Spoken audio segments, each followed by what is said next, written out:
Chapter 202. Since she was going to take the Great Yen examination, Yushu would definitely not continue to laze around at home. She woke up early the next day and dressed herself up. She wore a plain green gown over a black-lined jacket and a fur collar. She smiled warmly and energetically left the house with Yu Xiaoxiu, leaving Jing Chen to look after the house in Qimbao. She hired a mule cart and sent Yu Xiaoxiu to Baichuan Academy. Yushu found the largest courier station in the north of the city and paid 10 taels of silver to send a letter to Peijing and Zhao Hui to a messenger from Jiangnan. After sending the letter home, Yushu took the recommendation letter she got from the Crown Prince of Prince Yang and looked for a grade E master who lived nearby. She visited him to inquire about the matters related to the De Yuan examination. She only said that there would be an examination and she wasn't sure what to prepare for. With the Great Yen examination at hand, there was an endless stream of visitors in front of the residences of the Grade E masters in the capital. Visitors carrying gifts and asking for guidance were everywhere. However, the letter from the Crown Prince was not given for nothing.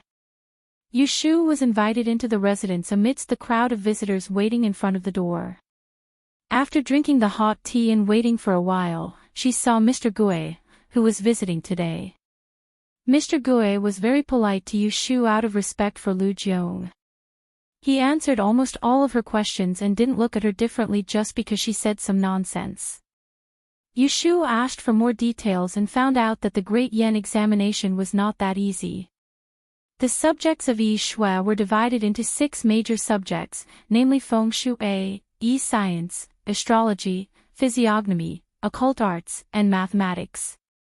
After the De Yen examination, these 6 subjects would be held in different venues with different topics. Instead of being held on the same day, they would be held in the 12th month of the lunar calendar.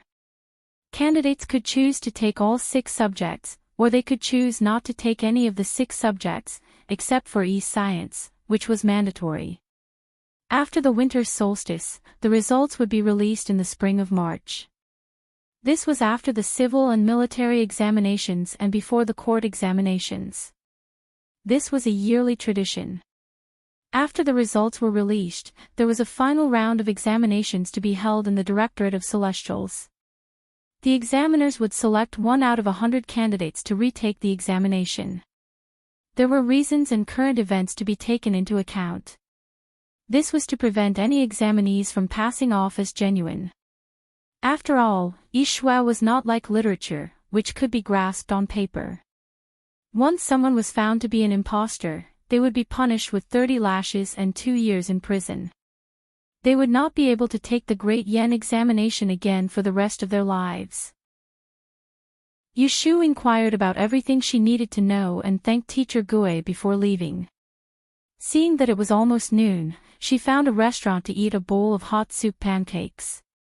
Only then did she go for a ride to the Great E Hall to buy some divination tools that might be used in the examination. Most importantly, she bought some Yili books. She had always been using what she learned, and was rather lacking in theoretical knowledge. There were still more than 10 days before the first exam. She had made up her mind to study the Yili thoroughly, and at the same time, tidy up her handwriting so that it could be seen clearly during the exam. 3 sets of tortoise shells, a set of divination sticks, a pair of flint, an hourglass, a star chart, a calendar, a book of Yi Jia, and a book of Xiangli. After selecting these items, he calculated the bill. Unexpectedly, he only had 20 cents of change left from the 100 taels he brought. Fortunately, it was a serious matter, so Yushu did not feel bad. She asked someone to pack it up, and when afternoon came, she went to Baichuan Academy to wait for Yu Xiaoxiu to finish school and go home together. "Sister, let me help you." When Yu Xiaoxiu saw Yushu coming to pick him up, he was very happy. He said goodbye to his classmates and ran to Yushu to take the largest paper bag in her hands. "What did you buy?" "Divination tools and a few books. I'll show them to you when we get back." Yushu turned her head and looked at the child who was still standing at the school gate waving at Yu Xiaoxiu. He was about the same age as Xiaoxiu. He was wearing a silver-gray velvet hat on his head. He had a round face and round eyes and looked very obedient. She asked him, "Who is that?" "A new friend." "Oh." Yu Xiaoxiu thought for a while and told Yu Shu the truth. "He's the one who almost shot me with an arrow last time. His name is Hu Tian. He's 1 year younger than me. I scared him and he kept apologizing to me, so I played with him." Yu Shu patted his shoulder and praised, "Not bad. A man should not be calculative. It's better to make friends than to make enemies." The two of them talked and laughed as they returned home. It got dark early in the winter. Yu Shu took out the new lantern she bought not long ago and lit it. She asked Jing Chen to hang it on the door. The small courtyard was lit up and it was much easier to go in and out. Yu Shu went to cook while Yu Xiaoxiu set up a wooden box in the courtyard. He knocked on it and prepared to make a nest for Kim Bao. The weather was getting colder and colder. The little thing often slept in his bed and was almost squashed by him several times. After dinner, Yu Shu took a stack of paper and went to Jing Chen's room. "What's the matter?" Jing Chen was standing by the bed and was about to change his clothes. My handwriting is always crooked. Can you give me some advice?" Yu Shu thought that the fastest way to fix her handwriting was to ask Jing Chen for help. However, his right hand was injured and it was inconvenient for him to write. She could only ask him verbally. "Come in." Jing Chen nodded to her. Yu Shu jumped in with a smile. Jing Chen nimbly tied the knot on the belt that he had just untied. He walked to the desk and pulled out a chair for Yu Shu to sit down. He stood behind her. Yu Shu moved the inkstone in front of her and quickly carved out some ink. She pushed it forward, laid out the paper, and handed a pen to her. "Write a few words first," Jing Chen said. "Oh." Yu Shu picked up the pen. She had just written 2 words on the paper when Jing Chen pressed her shoulder from behind. "The way you hold the pen is wrong. Sit up straight." Jing Chen put his injured right hand behind his back and leaned forward slightly. His left hand went around Yu Shu's left shoulder and held her right hand. His slender fingers pinched the pen and lifted it up. "Don't pinch it too hard. Like this." Yu Shu's head leaned against Jing Chen's chest. She could hear his serious teaching voice coming from above her head. The hand that held the pen was covered with an unusual temperature. A light breath came from behind with a sense of tranquility. It made her dazed for a moment. Jing Chen held Yu Shu's slender hand and focused on the paper. His left hand moved her right hand. Horizontal should be flat. Vertical should be straight. Slide to the left. Press to the right. Once the pen is down, don't hesitate. Hearing this, Yu Shu was moved. She turned her head and her eyes fell on Jing Chen's particularly handsome face under the candlelight. When Jing Chen saw that she suddenly stopped staring at him, he let go of her hand. He stood up and asked, "What's wrong? Is it hard to write?" Yu Shu shook her head. She looked at him again and slowly turned her head. She looked at the word "mu" on the paper. She moved her wrist and added a "mouth" on it. It became a "days." "Jing Chen, don't you think this word looks like a person?" Jing Chen looked down. He couldn't see how the word "days" looked like a person. He asked her, "I can't see it. Who does it look like?" Yu Shu held her chin with one hand and turned to look at him. She blinked and said innocently, "It looks like you." Jing Chen looked at her and then looked at the words on the paper. After a moment, he realized that she was teasing him. He smiled helplessly. He didn't get angry. He shook his head. "This is not me. This is me." After saying that, he held her hand again. He added a "e" next to the word "days." It became a "bao." Yu Shu looked at the word he added and asked in confusion. What does this mean? Jing Chen raised his hand and gently patted her fluffy head. He seriously explained, don't I still have you by my side? Yu Shu suddenly understood. She was really amused by his unusual humor. She slapped the table and laughed. Ha ha ha. As she laughed, her heart became happy. She nodded at him. That's right. You still have me by your side. This dummy, there were times when he was smart. Jing Chen saw that she was happy enough. He coaxed her. Okay, stop playing. Hurry up and write.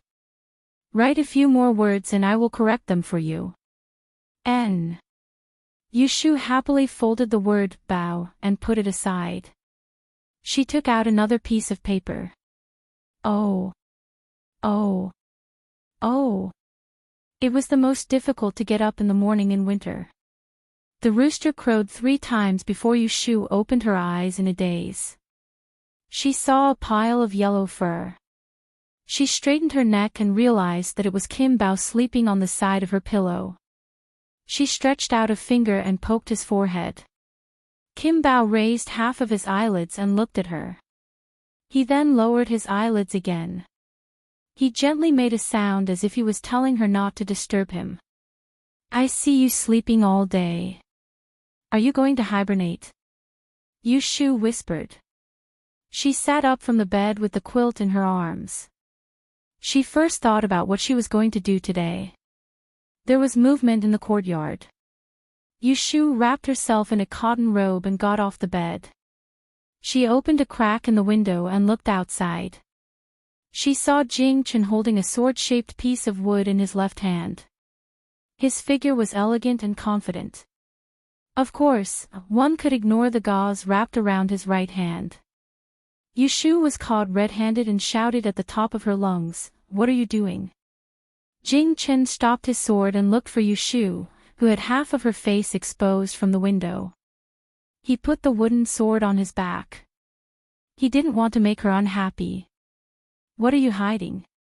I saw it. Yu Shu sneered at him. She didn't lose her temper. She just told him, be careful not to hurt your right hand. Jing Chen's eyes lit up. He knew that she allowed him to practice swordsmanship.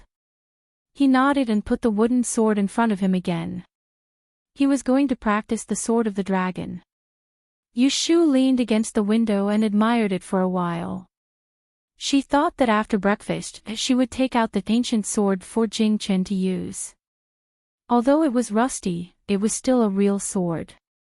It was much better than a wooden sword. After putting on her clothes, Yu Shu went to get some water to wash her face. At this time, someone knocked on the door of the courtyard. Hearing the sound, she thought that it was Shui Rui. Her hands were wet, so she called out to Jing Chen. Jing Chen, open the door. Jing Chen tiptoed and inserted the wooden sword back into the eaves. He landed on the ground and turned around. He walked to the door and put his hand on the lock. He asked, "Who is it?" There was silence outside. At first, there was no answer. Jing Chen asked again, "Who is it?" "Excuse me, does Yu Shu live here?" Chapter 203. Who is it? Yu Shu wiped her face and walked out of the room. She saw Jing Chen standing at the door talking to the person outside and quickly walked forward. Looking for you. Jing Chen turned around and revealed the person outside the door. It was a girl around 10 years old. Her hair was combed into a bun and she wore a pomegranate dress. May I ask who you are? Yu Shu was suspicious. She had never seen this person before. You're Yu Shu. The person looked up and down at Yu Shu and greeted her. Our miss wants to see you. She is outside on the street. Come with me. So it was a servant girl. Yu Shu asked, who is your miss? The servant girl kept her in suspense. You will know when you see her. Yu Shu thought. The only miss she knew in Jing was Xia Mingming. She was the only one who could find this place. She said to Jing Qin, I will go out and see. Wake up Xiao Xiao later. Don't let him go to school late. Yu Shu followed the servant girl. Although it was said to be on the street outside, it was actually 2 streets away. They left the winding alleys and came to a clean inn.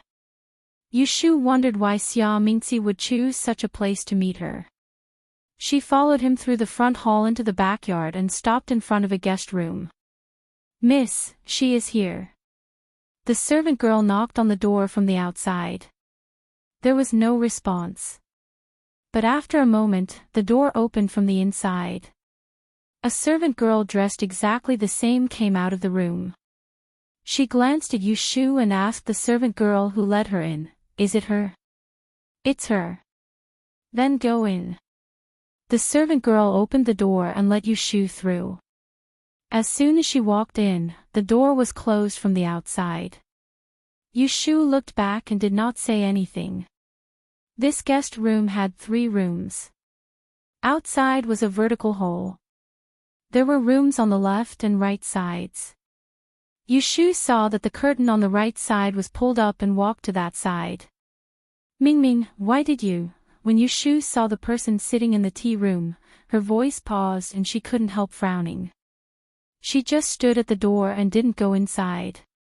Her eyes weren't playing tricks on her.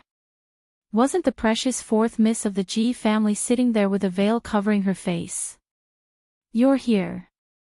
Ji Xingxuan turned around and looked at Yu Shu calmly. She stood up and said, I haven't been back to Yiyang for many years, so I haven't seen you often. I didn't recognize you the first few times we met, but I thought you looked familiar. It was only later that I realized it was you. So I asked around about your residence and sent someone to invite you here. Yu Shu had just heard from Shui Rui the night before that Ji Xingxuan wanted to see her. Now, Ji Xingxuan had actually personally come to her doorstep. It was impossible for her to say that she just wanted to see Ji Xingxuan without any other matters. You're right. I haven't met 4th Miss many times.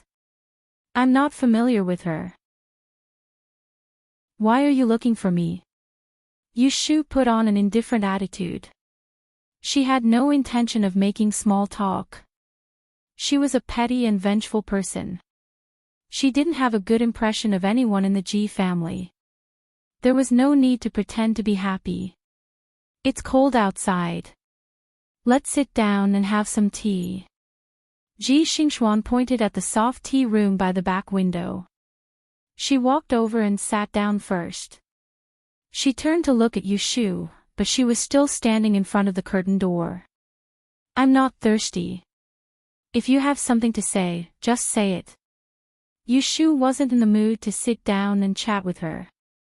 She wasn't an ignorant little girl who would be led by the nose so easily. Seeing Yu Shu's unfriendly attitude, Ji Xingxuan wasn't surprised. Although she was often in the capital, she had heard a little about what happened in the family. She heard that 3rd uncle's concubine had brought this girl into the family. She had beaten her cousin and stolen the 8 treasure koi from the Feng Shui pond. Because of her bad behavior, she had angered her grandmother several times and was beaten several times. Later, she had been kicked out. She must have held a grudge against the Ji family. Thinking of this, she didn't try to get close to her. Instead, she went straight to the point. I invited you here today because I have an important matter to ask you. I hope you can answer me.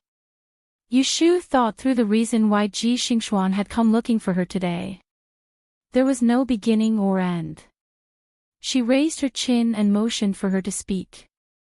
What is it? Speak. The copper coin divination technique you used that day in Dingbo Hall, was it taught to you by Taoist Qing Zheng who used to live in Jingshangyang? Yu Shu suddenly understood. She was wondering why Ji Xingxuan had come looking for her for no reason. It turned out that day, Ji Xingxuan had seen something and came for her 6 lines breaking technique. Ji Xingxuan had learned Yi from Taoist Qing Zheng. She should have seen the use of the 6 lines breaking technique. Yu Shu wondered how much she had seen through it. Taoist Qing Zheng. You mean the white-bearded old man who slept in the Ji family's Jing Shangtang? Yu Shu pretended to be confused. She said in her heart, Master, don't blame me for not recognizing you. It was you who warned me not to mention our master-disciple relationship to others. I'm just respecting my master. Hearing this, Ji Xingxuan stared at Yu Shu's face and said, It's him. That's not it. My divination technique with copper coins was not taught by that old man, Yu Shu lied without blinking an eye. Why are you asking this? Are you interested in my divination technique? She didn't wait for Ji Xingxuan to answer. She said nonsense, then I'm afraid you'll have to go to Yiyang. Didn't I steal something and was chased out by old lady Ji? Then I begged for food on the street for a few days and met a beggar. I learned this divination technique from him. These words sounded like they were true. Ji Xingxuan didn't know whether she believed it or not. She thought for a moment and continued, I'm very interested in this technique, but I can't return to Yiyang in a short time. I wonder if I can ask you for advice. Yu Shu was amused. She didn't know much about this Ji family's daughter. Now it seemed that she was thick-skinned. It was taboo to ask about other people's private learning, let alone ask for advice. Which fool would tell an outsider that they were begging for food? Ji Xingxuan seemed to read Yu Shu's mind. She added slowly, Of course, I won't ask for advice for free. I'll exchange other easy learning techniques with you. It turned out that it wasn't that she was thick-skinned but that she came prepared. Yu Shu smiled and said, What are you going to exchange with me? Ji Xingxuan said, There are 3 volumes of the Spirit Chess scripture left behind by the great scholar Dongfang Shuo of the Han Dynasty. One is the 10 Key Points formula written by Guanzhang, and the other is the Dragon Horse River diagram from the Imperial Historian's Library. You can choose from the 3. Hearing her offer, Yu Shu was secretly speechless. She had been in Automosmanthus Lane for so long. She had heard of these things. Not to mention the others, the Lingqi scriptures was a kind of divination technique using chess pieces. It was said that it was passed down from Huang Shigong to Western Han General Zhang Liang. Finally, it was used by Dongfang Shuo. It had been passed down for thousands of years. With the help of the words and annotations in the scriptures, one could determine good or bad luck. In her opinion, it was really a stupid method of divination. As for the Dragon Horse River diagram, anyone who studied Yi would know that the 8 diagrams were performed by observing the river diagram. Most of the river diagrams circulating in the market were imitations. Only the real river diagram could be called Dragon Horse River diagram. It was said that the real Dragon Horse River diagram could increase one's root of wisdom and help one's spirituality. No one knew whether it was true or not. Ji Xingxuan saw Yu Shu's expression and knew that she was tempted. She said, How about it? Are you willing to exchange with me? I just want to ask you the technique you used in Dingbo Hall that day. Yu Shu touched her chin and walked over to sit opposite her.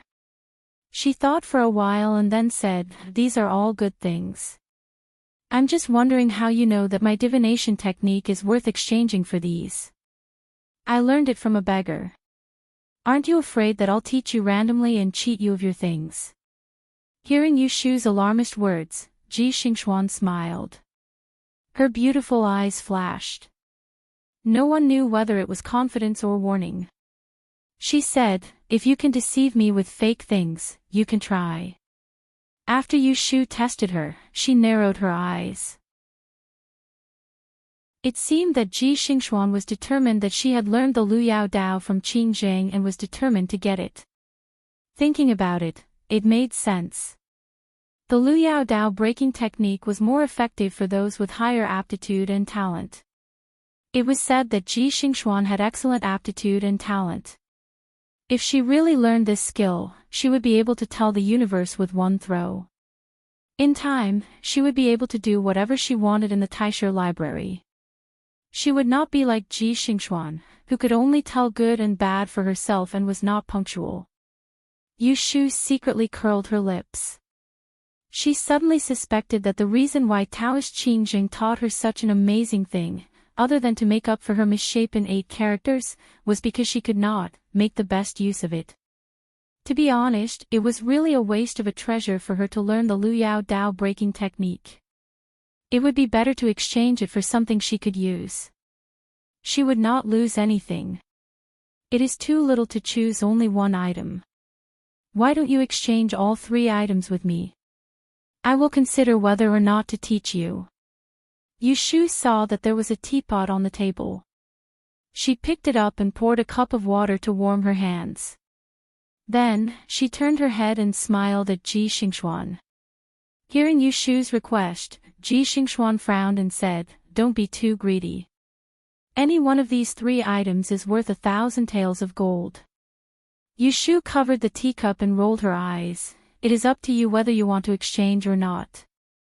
It is not me who wants your blood. It is you who wants my items." 1. Okay, I will exchange with you. Ji Xingxuan looked hesitant, but in her heart, she let out a sigh of relief. It was fine to pay a higher price, but she was afraid that the other party would not buy it. She lowered her head and took out an exquisite sandalwood box from under the tea table. She placed one hand on the box and said to Yu Shu, "I have brought the items. I can give them to you now, but you must first tell me the principles of the copper coin divination technique." Yu Shu looked at the box and raised her hand to drink the tea. There was still some soup left in the cup. She put down the cup and wiped the corner of her mouth. Then, she stood up and waved her hand. She smiled and said, "I was just teasing you. Don't take it seriously. I have no interest in teaching you. You can keep your items for yourself. Goodbye." This little girl was young, but she was very cunning. It seemed that before she came to find her, she had already seen through her thoughts.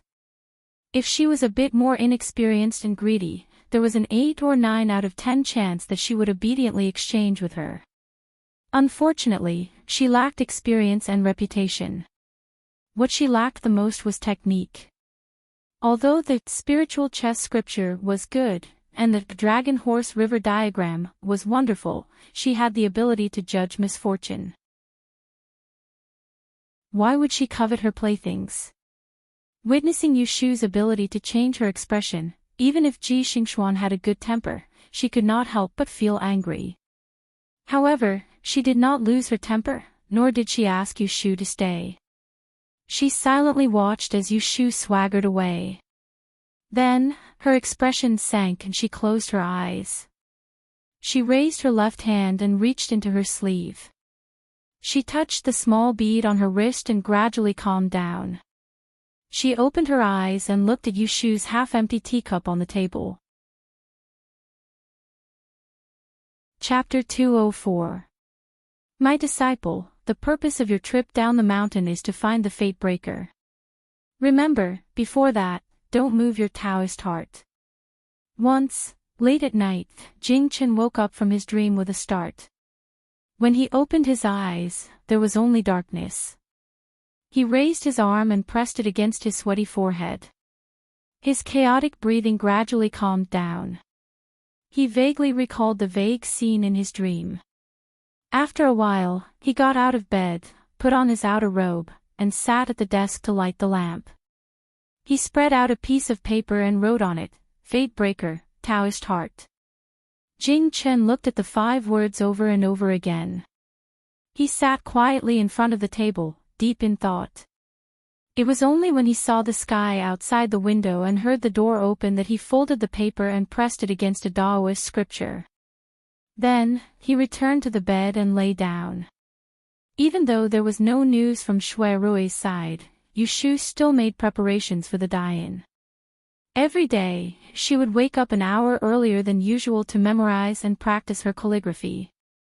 When the sky was slightly brighter, she would go out to the grocery store on the street and buy half a caddy of flatbread, 2 tails of salted vegetables and beans, and bring a pot of oil tea back to make breakfast. The weather was cold. Cooking in the kitchen during the day would be soaked in water, and it would be easy to freeze one's hands. Yushu was good at housekeeping, so she would not skimp on breakfast. After knocking on Jing Chen's door, Yushu went back to the room and woke Yu Xiaoxiu up. She put the bowls and chopsticks on the table. After breakfast, Yu Xiaoxiu went to school. Yushu cleaned the table and went to Jing Chen's room to change his dressing. The wound on Jing Chen's hand had been growing for a few days, and the stitches were almost closed. There were 2 deep cuts across the knuckles and the palm of his hand. They were so deep that they could be seen with the naked eye. It was a horrifying sight. Yushu carefully used a cotton cloth to clean the wound with hot water. As she sprinkled some medicinal powder on it, she asked, "Does it still hurt?" Jing Chen shook his head. He thought for a while and said, "It's a little itchy." Yushu warned, "It's a good thing to be itchy. It will heal slowly. Don't scratch it, understand?" "Yes." Jing Chen lowered his head and looked at Yushu, who was concentrating on wrapping his hands with a piece of cotton cloth. He suddenly asked, "Xiaoyu, I've mentioned to you before. Why did I descend the mountain and enter the human realm?" Yushu's hand movement paused, and she said nonchalantly, "Why are you asking this? I remember when we were on the ship, I told you that I don't know much about you." If she remembered correctly, he once mentioned to her that he went down the mountain this time to find someone who could break his K-star fate. "Last night, I dreamt that my master in the mountain gate told me that I came down the mountain to find the fate breaker." Yushu suddenly looked up at Jing Chen. "Do you know what a fate breaker is?" Jing Chen looked confused. He couldn't understand the reminder in his dream even after thinking about it for half a night. Also, what did the Heart of Tao refer to? Yushu was surprised. Of all the dreams he had, why did he have to dream about this? How was she going to explain it to him? Was she going to tell him the truth that his fate was against K-star, and that he would always bring trouble to others? Yushu couldn't make up her mind. She didn't tell Jing Chen before because she was afraid that he would avoid her once he knew the truth, just like when they were in Yang City. However, she couldn't keep hiding it from him. After all, they had been together for so long, and he had even made a written promise to her. Even if she really explained it to him, he might not just walk away. However, what was the use of telling him? As long as he didn't remember it, even if he knew who the fate breaker was, he wouldn't be able to find it. This kind of thing before he recovered his memory would only make him suffer a blow for nothing. It might not be good for him. It was better to keep it a secret. Even if he remembered it in the future and blamed her, she would accept it.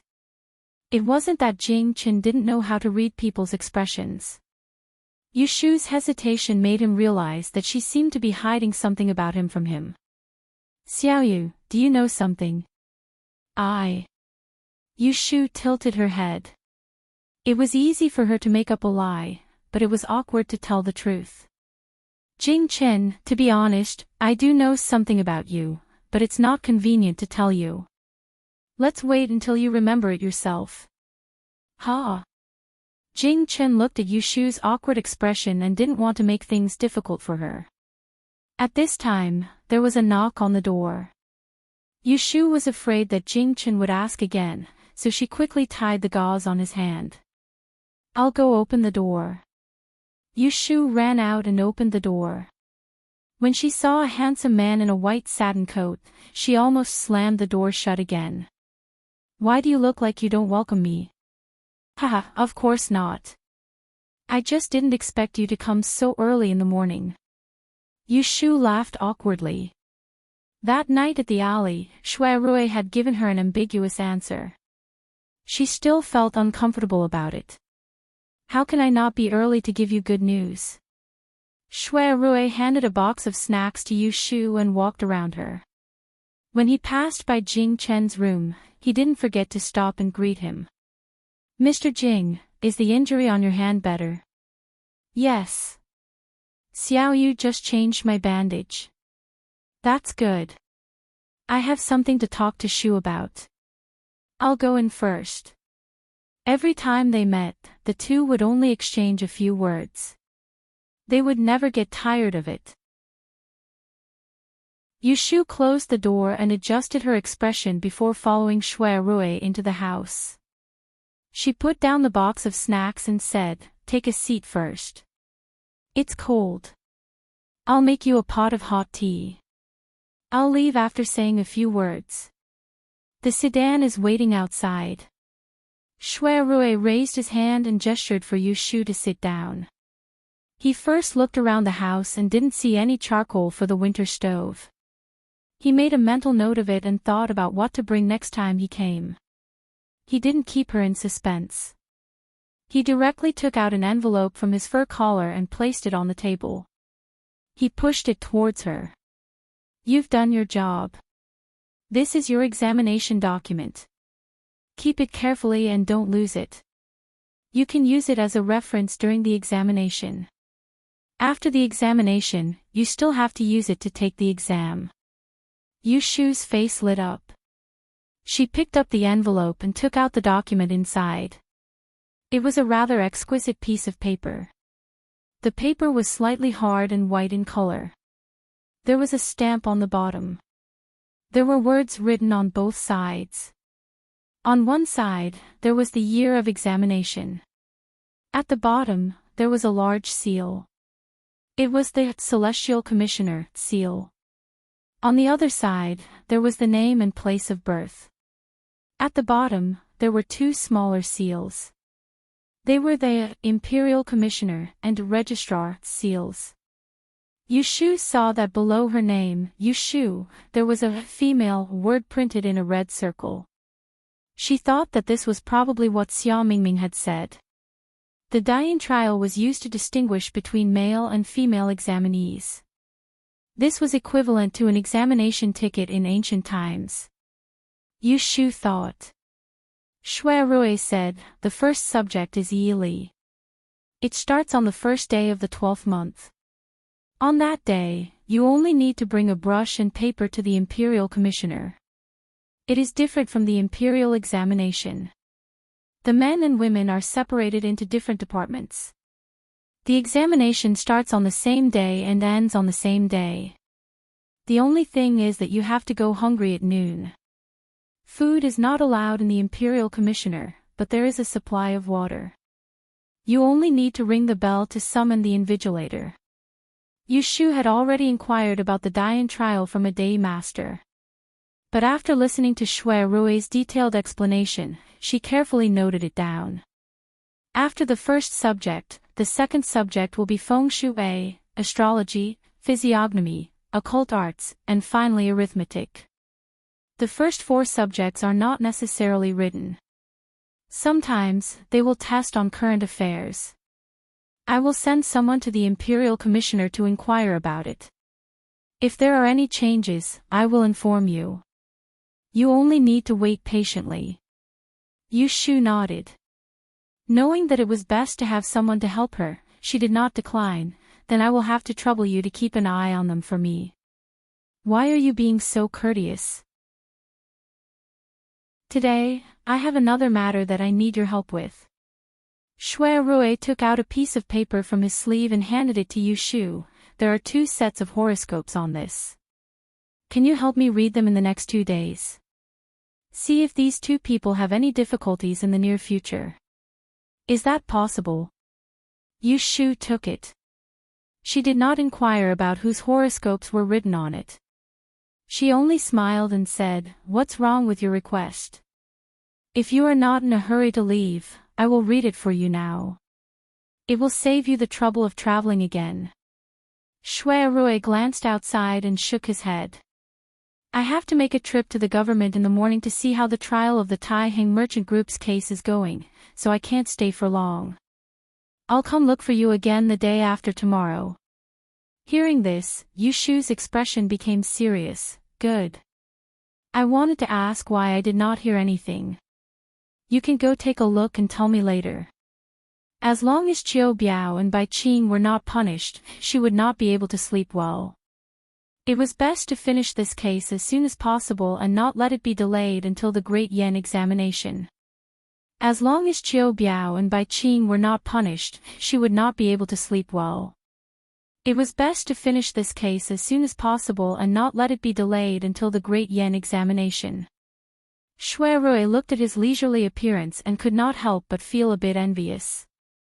He had also lived this kind of life. Reading books to pass the time, sweeping the house, and also spending time with a certain simple-minded girl. There are other matters.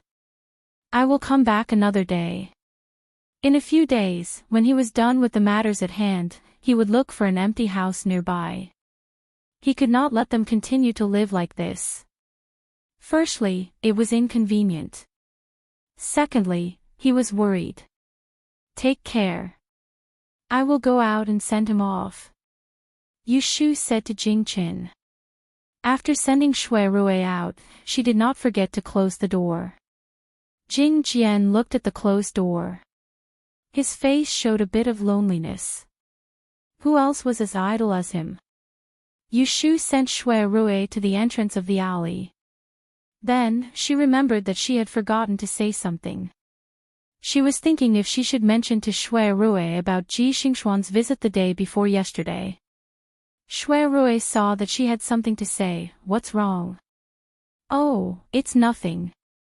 You should go first. Don't miss the time. Forget it. Ji Xingxuan did not do anything to her. Instead, she teased her once. There was no point in learning her words. Shui Rui laughed. It's not a big deal. Say it. Yu Shu also laughed and waved at him. Why is there such a good thing? It's nothing. Let's go. When Shui Rui saw that she was not willing to say it, he thought that it was not something important. So, he shook his head and walked away. After walking a dozen steps, he looked back and saw that she was still standing at the entrance of the alley. She did not turn around and walk away. He was in a good mood and his steps became lighter. Chapter 205. Shui Rui said he was going to inquire about the trial of the Taihing Chamber of Commerce case. That night, a bailiff from the Yamen came to inform her to prepare for the trial the next day. Yu Shu readily agreed. Both Yu Xiaoxiu and Jing Qin were very concerned about the case. The former was afraid that Bai Qing and Qiu Biao would be released again, while the latter wanted to accompany Yu Shu to the court for the trial. I'll go. I heard from young Master Shui that Bai Qing and Qiu Biao pushed the case of hijacking the ship onto the people who were rescued midway. Isn't that talking about you? The less trouble, the better. It's best if you don't show up before the case is over. Yu Shu dismissed the idea of accompanying Jing Qin. Then, she recalled to Yu Xiaoxiu how they were forced to jump into the river to save themselves on the ship. She hated Qiu Biao and Qiu Biao so much that her teeth itched. She just wanted them to be executed the next day. After dinner, they went back to their rooms to rest. Yu Shu was too excited to sleep because she was going to the court the next day. After lying down for a while, she simply got up to do some calculations. In the past few days, she had been preparing for the exam. She had put aside the algorithm for finding the yellow frost stone as soon as she made some progress. Tonight, she picked it up and continued to study it. She calculated a very strange phenomenon. Strange. How can I calculate it like this? The stone should be right beside me. It was clearly lost. Yu Shu touched her chin. After thinking about it, she could only say that she had calculated the wrong steps again. This method wouldn't work, so she had to find another way. Sighing to herself in pity, Yu Shu casually put aside the results she had calculated for most of the time. She pulled out a piece of paper and listed out all the numbers related to the yellow frost stone. She then used the algebra incantations of the 8 gates of life and death to find a suitable formula to reverse deduce it. Yushu slept in the middle of the night and woke up before the rooster crowed the next day. She was simply too excited to sleep, so she packed up and waited for the yamen to call her. Not long after, an official came to the door. The court for the trial was located in the yamen in the south of the city. It wasn't far and took less than an hour to get there. As soon as she entered the door, she heard a shout. "Your Excellency, the witness of Yang, Yushu, has been brought." Yushu was still wondering if Shui Rui would come today. The moment she arrived at the entrance of the main hall, she looked inside. She saw a capital official wearing a black veil on his head sitting behind the official's desk, and there was a wooden table that was purposely placed at the side. The person sitting behind the table was Shui Rui, who was dressed in a vermilion official's robe. It wasn't the first time Yushu had seen him dressed in official robes, but every time she saw him in this robe, it was as if he was a different person. He was meticulous and proper, and he looked quite dignified. Seeing him present, Yushu unconsciously felt a little more at ease. Presumably, there wouldn't be any accidents with this case, and it would be settled. When Shui Rui saw Yushu being brought in, he nodded slightly to her without anyone noticing. He turned to the official behind the table and said, "Your Excellency Su, it's this person." When the merchant ship of the Taiheng Chamber of Commerce was robbed in July, he was lucky enough to escape. He also witnessed Bai Qiu and the others working with the water bandits to rob and murder. Only then did Yushu's line of sight fall on the few people kneeling on the ground in prison uniforms with disheveled hair. These few people were also turning their heads to look at her. It wasn't difficult to recognize the bearded Qiu Biao, and the other long-faced man who was staring at her unwaveringly must be Bai Qing. They had obviously been tortured in prison. All of their faces had scars, and the shackles on their hands and feet were bloody. However, after being locked up for a few days, their faces were sallow and their bodies emaciated from hunger. This was how it should be. Without the support of the Taiheng Chamber of Commerce, how could felons like them have an easy time in prison? After so many days, seeing this old enemy again, Yushu felt nothing but joy.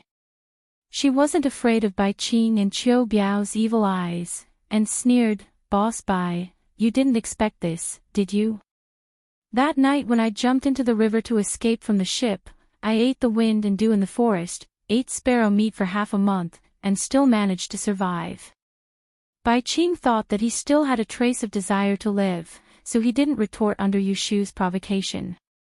He bit his lips and endured it. "Pa! Are you Yi Yang's Yushu?" Hearing the sound of the wooden block, Yushu stepped forward and bowed, like a commoner, reporting to Sir, "It is me. Do you recognize these few people kneeling? I'd recognize them even if they turned into ashes." Yushu used a classic line and pointed at Bai Qing and Qiu Biao. She raised her head and put on an indignant expression. "It's these two people who secretly poached the merchant's goods and colluded with the bandits to murder the lives of all the passengers on the ship. I was lucky to escape and hid in the capital. Not long ago, I ran into them again. They were afraid that I would expose their evil deeds, so not only did they sneak into my house in the middle of the night to harm me, they even hired assassins to kill me." Yushu's face flushed red. She cupped her hands towards Shui Rui and said gratefully, "It is all thanks to Shui Daren's keen eyes that captured these villains on the spot. Otherwise, I would have died sooner or later and they would have gotten away scot-free." Shui Rui looked at Yushu's performance and almost couldn't hold back his laughter. He suppressed the corner of his mouth and nodded. He said to Su Daren, "The Taiheng Chamber of Commerce has thoroughly investigated Bai Qing. Su Daren has looked over the accounts just now. The accomplices have all confessed, proving that the robbery case in July and the other robbery case that happened in the southwest 3 years ago were all led by Bai and Qiu.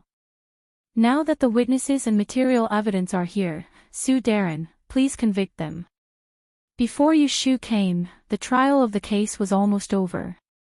Before the trial began, all the confessions had been collected. Her coming was just a formality. Other than her, there were 2 other stewards from the Taihing Chamber of Commerce present. They were sent by their masters to provide material evidence and listen to the trial. And the reason why Shui Rui was here to listen to the trial was because there was a clear provision in the law. If a person was sentenced to death, they must have the approval of the Supreme Court and the Ministry of Justice. Moreover, the officials of the 2 ministries must be present.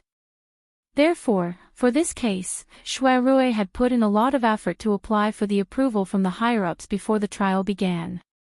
Once the sentence was sentenced, the sentence could be directly pronounced and the report would be repeated later. Pa. This court is Yang County's Baiqing, Qiu Biao, Su Lu, Friday, and the others. Due to robbing a merchant ship in Kaifeng County Shangjiang Gorge in the 7th month of the 7th month, embezzlement, murder, and gain wealth, resulting in the death of 26 people and embezzlement of tens of thousands of yuan. After investigation, it has been proven that this is a heinous crime. Therefore, this official decrees that all of you will be stripped of your family's wealth. Baiqing, Qiu Biao, Su Lu, and Friday will be executed at noon on the 3rd day of the 12th month of the 12th month. Pa. Guards, drag them away and throw them into the death row. The judge in the court, Lord Su, threw the match. Only then did Bai Qiu and the others know that they could not escape their doom. Some of them immediately wailed like ghosts and howled like wolves, loudly begging for mercy. Qiu Biao's face was ashen.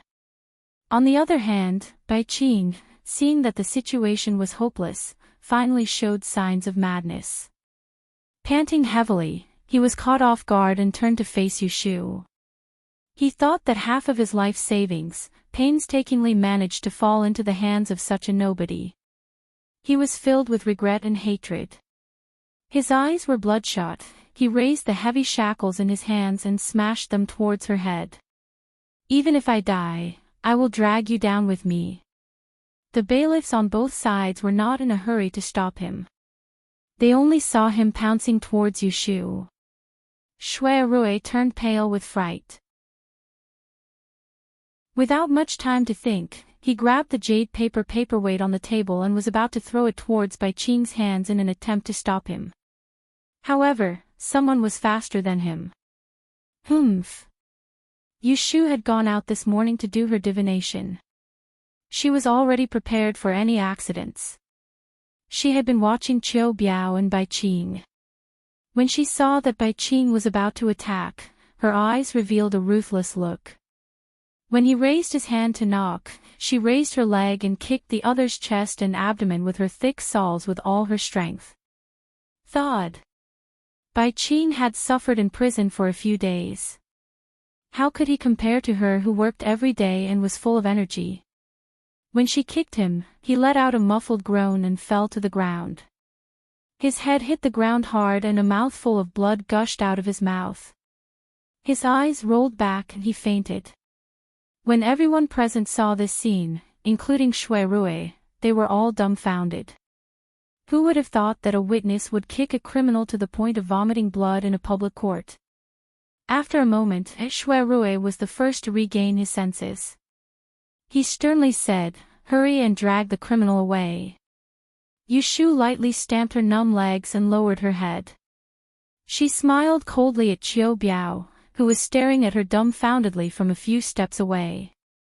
Qiu Biao immediately shuddered and watched as Baiqing was dragged away by the arm. His legs went soft as he was dragged away by the yamen runners, and he did not struggle at all. Shui Rui just happened to see Yushu's expression. His eyes flashed. He knew that she was already prepared. That kick just now was probably because she had been accumulating strength for a long time. Therefore, when she saw danger, she did not dodge and counterattack. He was both angry and happy at her guts. He did not show any expression on his face. He gently put the paperweight in his hand back on the table. He smoothed his sleeves and said to Su Darren, "Su Darren is wise. I will return to the Supreme Court to record the case. Please send someone to Kaifeng Prefecture to inform me." Shui Darren, rest assured. This official will handle it properly. Shui Rui took a copy of the statement from the advisor and left with the two yamen runners. When he passed by Yu Shu, he paused and said in a low voice, "I will settle the score with you after this." Yu Shu was immersed in the pleasure of venting her anger with that kick, and when this sentence entered her ears, her brows twitched. She turned her head around in bewilderment and looked at Shui Rui, who was leaving with large strides, and she was puzzled. "What's the deal?" Among the few spectators outside the yamen, a manservant saw that the case had been settled. He turned around and trotted away. He stopped at the corner of the street and climbed onto a horse carriage. He whispered to the window, "Second master, the case has been closed. The person has been sentenced to death." The person in the horse carriage seemed to let out a long sigh. Let's go. No matter what, the hijacking of the ship was over. Bai Qing and Qiu Biao deserved their punishment. Yu Shu happily returned home. As soon as she opened the door, she told the good news to Jing Qin. "On the 3rd day of the 12th month, it's a good day. I don't have to take an exam that day, so I can go and watch." Yu Shu pulled Jing Chen's sleeve and entered his room. Coincidentally, there was a ready-made brush and ink on the table. She picked up the brush and wrote, "On the 3rd day of the 12th month," on the paper and drew a circle. Jing Chen looked at the circle, thought for a moment, and asked, "Can I go?" Yu Shu tilted her head. "You also want to watch a murder? Aren't you afraid of seeing blood and heads fall?" Jing Chen asked, "Aren't you afraid?" Yu Shu stopped smiling and said in a deep voice, "Of course I'm afraid. But no matter how scary it is, it can't be scarier than the bloody scene we saw when we escaped. However, I want to see how they die with my own eyes." It was to let her remember the painful lesson of the shipwreck and not to trust others easily. She turned her head and asked Jing Qin, "Do you also want to see how these two evil people get their retribution?" Jing Qin shook his head and said honestly, "I just want to accompany you." If she was afraid, at least there was someone beside her. Yu Shu blinked her eyes and smiled knowingly. "Okay, then let's go together. When the time comes, we can find a high place to watch the execution. I heard that there are many people watching the execution." Chapter 206. There were 6 subjects in the Dian examination: Yili, Feng Shui, astrology, physiognomy, strange arts, and arithmetic. Among the 6 subjects, only Yili was a compulsory subject. The other 5 subjects could be skipped because everyone had their own specialties. The Celestial Commissioner did not insist on learning all the subjects. After planning, Yu Shu decided that other than the Yili, she would also take the astrology, qigong, and arithmetic exams. She only knew the surface of physiognomy, and she had learned a lot about feng shui. She would also fail in the exams, so there was no need to waste her essence exam. In order to fight for a chance to enter the LoveLore Library, she would definitely spare no effort. Thinking about it, even if she did badly in the Yili exam, as long as she was outstanding in the other 3 subjects, she would not be buried. Under Jing Chen's guidance, Yu Shu's writing had a clear improvement. Although it was still far from being good, at least it wasn't unrecognizable. 3 days after the hijacking ship case, Shui Rui showed up again. He sent a servant to Yu Shu's house to call for people. Yu Xiaoxiu happened to be resting in the academy today, so Yu Shu asked him and Jing Qin to stay at home. She took the 2 pairs of horoscopes that Shui Rui asked her to calculate last time and went out. Shui Rui's horse carriage was parked at the corner of the street. Yu Shu pulled open the curtains, and Shui Rui was sitting diagonally inside, reading a book. His hair was combed into a loose bun, and a few strands of hair hung down from his forehead, reflecting the light from the small window. His expression was relaxed, and he truly looked distinguished and elegant. Today, he did not wear his official uniform. He was wearing a dark green satin robe with flowing clouds, and a silver and white brocade belt around his waist was very eye-catching. His two long legs were crossed on the bunk, and the soles of his white boots were spotless. There were even 3 golden buttons on the edge of the shoes. He was as exquisite as he could be. Yu Shu rarely looked at him so carefully. Secondly, he never put on airs in front of her, so she ignored the fact that he was one of the top playboys in Anling City. The rice and salt he ate were more expensive than others since he was a child. The curtain opened and light came in. Shui Rui came back from the book and looked up. He saw Yu Shu's face by the door. He rolled up the book, put down his legs, and sat up straight. He smiled and said to her, "Get in the carriage first." Hearing this, Yu Shu got into the carriage and sat beside him. She took out the 2 pairs of horoscopes and handed them to him. She explained, "Among these 2 people, one is quiet and has no fortune or misfortune. The other one is born at 2:45 in the morning. He will be in danger in half a month and will see blood.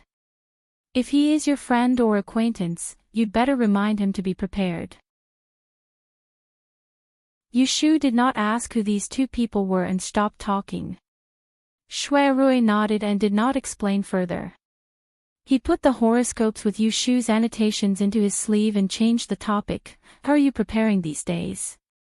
Are you confident that you can pass the exam? As long as one can get into the top 100 of the exam, he will pass the exam and get the Book of Mastery given by the Celestial Commissioner.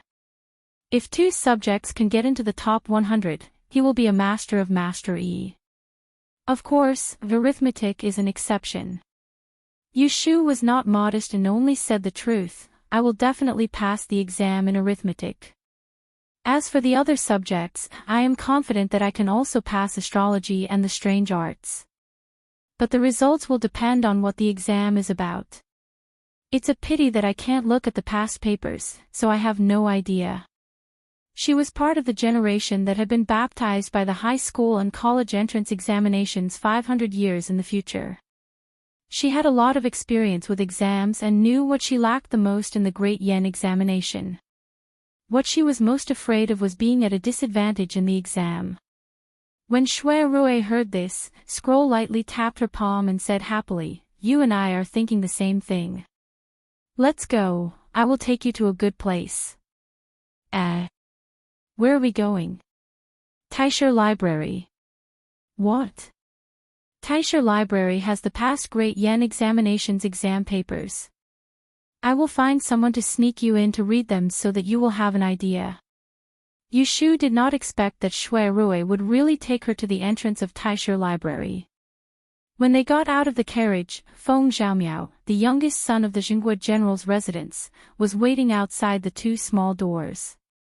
When he saw Shui Rui, he hurriedly greeted them. "You are late by half an hour. I thought you were not coming." He then turned his head and glanced at Yu Shu, who was dressed in a robe and a ribbon. He politely withdrew his gaze, nodded, and said politely, "Hello, Miss Lianfang." Fortunately, Yu Shu still remembered this person's name. "Hello, Mr. Feng." Shui Rui called Feng Xiaomiao to the side, and he instructed in a low voice. "Bring her to the treasury, and be careful not to lose her. It's inconvenient for me to enter, so I'll come pick her up in the afternoon." People were not allowed to enter the Imperial Historian Study Garden easily, and even Shui Rui had only entered it a few times to investigate a case. Moreover, after Xia Jiangying was murdered, the control over it became even stricter, and it was easier said than done to bring someone in. It was only because Feng Xiaomiao's relationship with Shui Rui was strong enough that he was willing to go against the rules. Feng Xiaomiao smiled and said, "Brother Rui, rest assured. How can I mess up what you have asked me to do? Let's have a drink together in the evening. I have booked a private room at the Huifeng restaurant and called Second Brother Qi. It is not convenient today. I have something to do tonight. How about tomorrow? I will treat you." Shui Rui patted him on the shoulder. Feng Xiaomiao looked disappointed. "Well, it is a deal. You are not allowed to run away tomorrow." "Okay." The 2 walked back to Yu Shu. Feng Xiaomiao stretched out his hand to lead the way and said to Yu Shu, "Miss, come with me. If you see anyone later, just answer to me. You don't have to pay attention to them." Yu Shu turned her head to look at Shui Rui.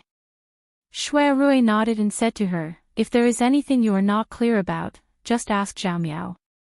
He is someone who has taken the Dian examination. Go, I will pick you up in the afternoon." Of course, Yu Shu would not miss the opportunity to see the collection of books in LoveLore Library. She thanked him and nodded to him. Then, she followed Feng Xiaomiao into LoveLore Library. Feng Xiaomiao must have informed the guard and entered the door with Yu Shu unimpeded. This was the second time for Yu Shu to enter LoveLore Library. The first time was when Xia Jiangying was killed. She followed Xia Mingming there when she was handling a case at the Supreme Judiciary. After passing through a long winding corridor, the lower corridor was a different world. Flowers and trees withered in winter, but both sides of the road were covered with pine needles and holly. It was lush and green, not cold. After passing through a winding corridor, there were courtyards and small buildings in the distance. They were all the same, with glazed tiles, white walls, rockery corridors, stone screens and painted walls. They were either in front of the courtyard or by the side of the road. It was as if they had just passed by and turned back.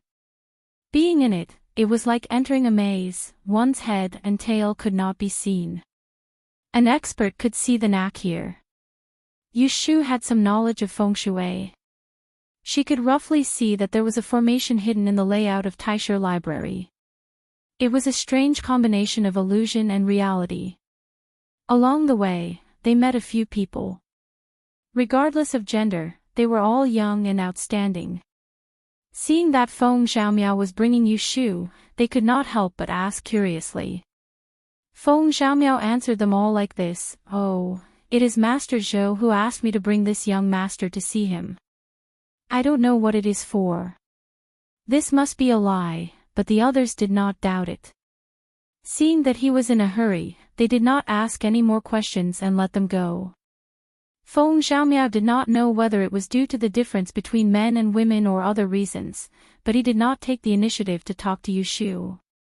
He only looked back from time to make sure that she was still behind him and did not get lost. Yu Shu carefully studied the feng shui of LoveLore Library along the way. Similarly, she did not have time to chat. After walking for at least the time to drink a cup of tea, Feng Xiaomiao finally led her to the place. In front of her was a pavilion, standing by the lake. It was 2 stories high and was octagonal in shape with a balcony on one side. On the door, there was a plain horizontal board with the 2 words, "Carrying Tao," written on it. The 2 corners of the board were hung with ribbons, and on the red ribbons were 4 pairs of 8 trigrams. Yin and yang intersected, black and white alternated. There was no one guarding the door. Looking from outside, there was only an old man holding a feather duster sweeping the dust on the window. At this point, Yu Shu could not help but ask, "Is this the pavilion?" Feng Xiaomiao saw that there was no one around and stopped in front of the door to explain to her in a low voice, "There are 4 pavilions in LoveLore Library, and this Carrying Tao Tower is only one of them. It is specially used to store the lectures of the past 100 years, the yearly chapters of the past dynasties. Other than that, the second floor also stores the questions of the 6 examinations of the Great Yen examination every year for people to look up." Yu Shu nodded, feeling surprised. She only knew that there was one pavilion in LoveLore Library that had a rich collection, but she did not know that there were as many as 4. From the sound of it, this Carrying Tao Tower seemed to be the most unremarkable one. Feng Xiaomiao saw that there were people coming this way from not far away. He waved his hand at Yu Shu and said, "Okay, follow me in. Don't talk too much to whoever you see." Entering this ancient library, Yu Shu felt that her eyes were not enough to see. The first floor was spacious, and the bookshelves were all against the wall, leaving only the window. The empty hall was covered with a thick carpet, and walking on it was silent. Perhaps because of the passage of time, the patterns on the carpet had become blurred, but it was still clean without a single stain, and there was still the scent of old books in the air. The old man sweeping the dust might have been seeing things, for he did not even see who had come in. He only bent his back and cleaned the dust on the bookshelves over and over again. The staircase was in the southeast, and it was also covered with carpet. Yushu followed Feng Xiaomiao up to the second floor. This floor was even clearer. There were only 2 rows of bookshelves against the wall, and the rest were short, square-legged bookcases. They were small, not even the height of a person, and could be reached by stretching out one's hand. Coincidentally, there was not a single person on the second floor, and they could even hear the echo when they spoke. Feng Xiaomiao led Yushu through the rows of bookshelves, bending down to search for the stamps on the bookshelves. Finally, he found a row, and happily clicked his tongue. He squatted down to open the bookshelf, and took out an old scroll. He glanced at it with delight, and raised his hand to pass it to Yushu. He said with a smile, "This is the 15th year of Feng Shun. It's a little old. You take it first, and I'll find the recent ones for you."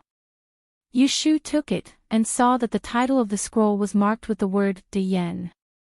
She couldn't wait to open it.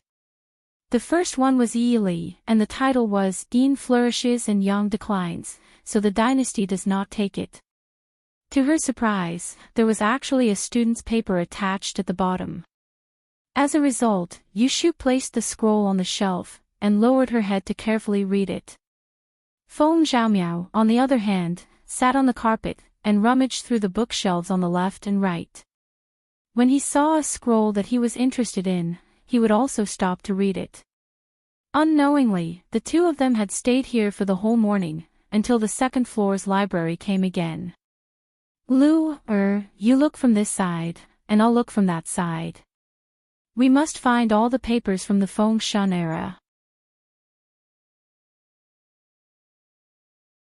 Chapter 207.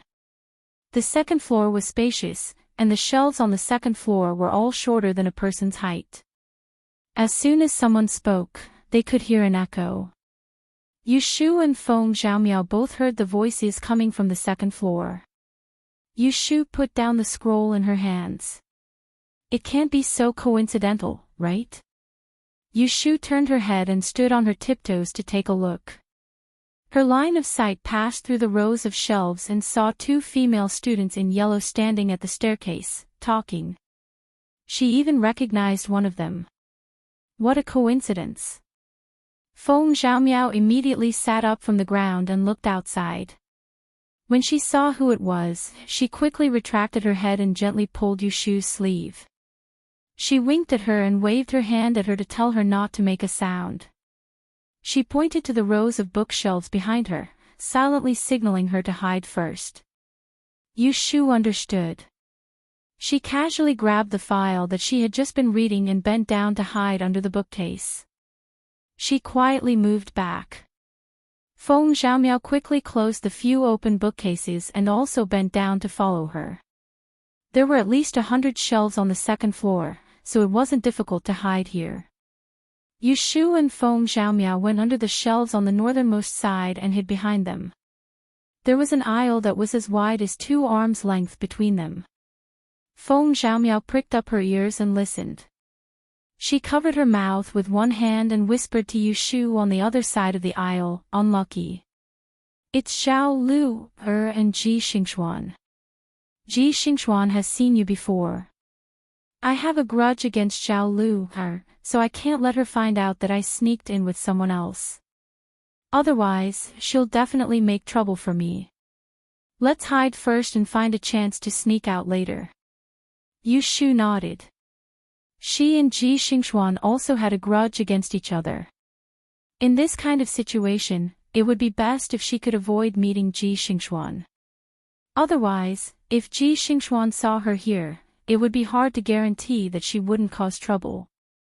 Just as she was thinking about this, they heard footsteps approaching their hiding place. They walked on the carpet and stopped after a few steps. They must be searching the shelves nervously. Yu Shu and Feng Xiaomiao looked at each other. Feng Xiaomiao slightly poked her head out and quickly retracted it.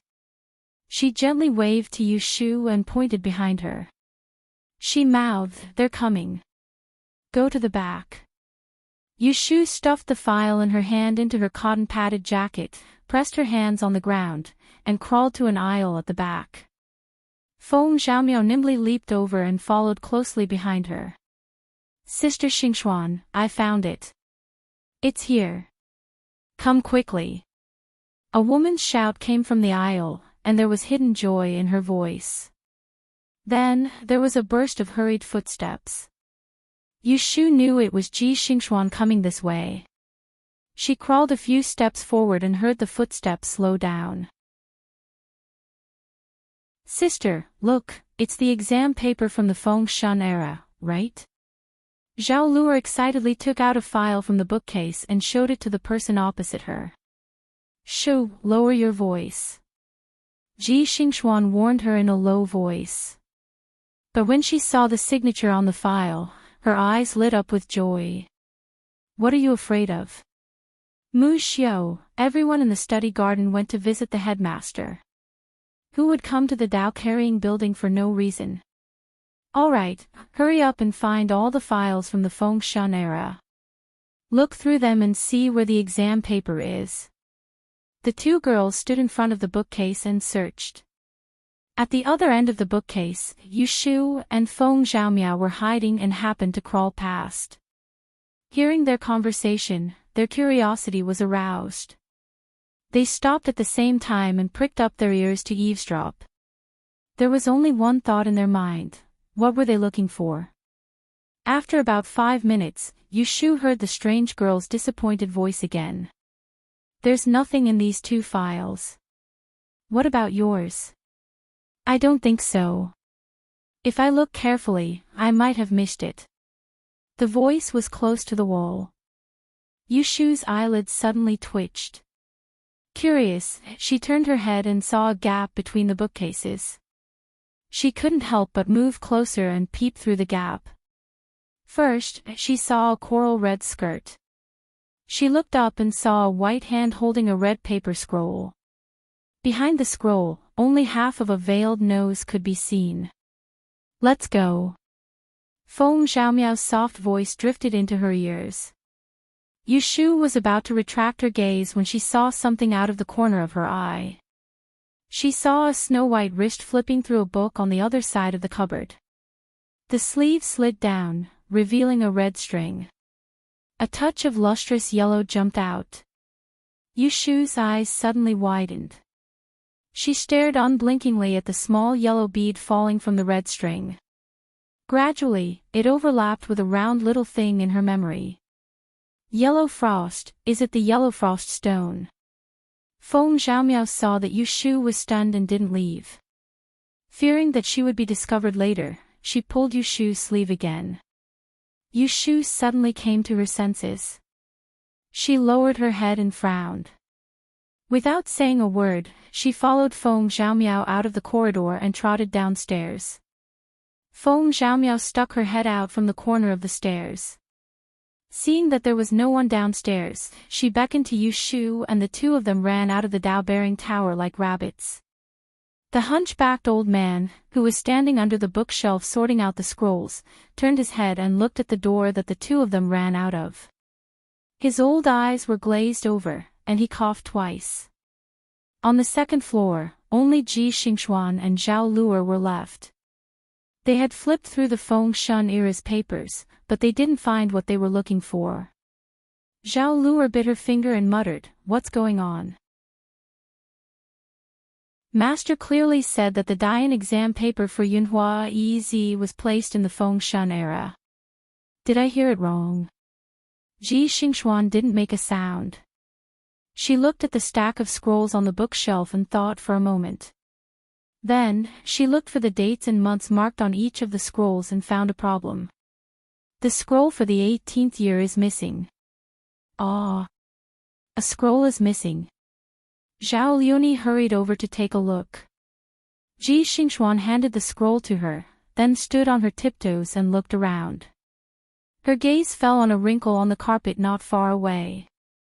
Her expression suddenly changed, and she strode towards the stairs. "Hey, where are you going? Aren't you going to look for it?" Zhao Luer called out from behind her. Seeing that Ji Xingxuan didn't respond, she could only shove the scrolls into the bookshelf and jog to catch up with her. The two of them went down to the second floor. Ji Xingxuan stood on the stairs and looked around.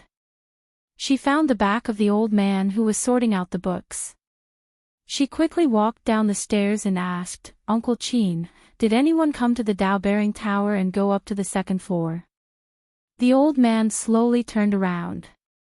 His two cloudy eyes seemed to be unable to see people clearly. He raised his eyelids and carefully looked at Ji Xingxuan. Then, he tilted his head and put one hand over his ear, asking loudly, "What did you say?" Ji Xingxuan lowered her head and raised her voice. "I'm asking you, did anyone go up to the second floor just now?" This time, the old man heard an "oh" and replied slowly, "No." Then, he coughed twice and turned back to his work. Zhao Luer pulled on Ji Xingxuan's arm and asked nervously, "What happened?" Ji Xingxuan said in a low voice, "That scroll must have been taken away by someone else." "Ah." Feng Zhaomiao led Yu Shu out of the Dao-bearing tower and stopped a long distance away. He patted his chest and panted, "That was close, that was close. If that stupid girl saw me, I would have been in big trouble. No wonder my eyelids kept twitching this morning." Yu Shu also rested her feet on the railing. She turned her head to look at the location of the treasure that was set up by the lake. Her eyes flashed thoughtfully, and her heart was filled with doubt and confusion. Unless she was blind, there was another stone that looked exactly the same in this world.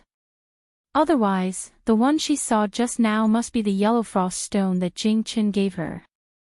But how did it fall into the hands of Ji Xingxuan? Could it be that she found it after she lost it in Yang City? That wasn't impossible.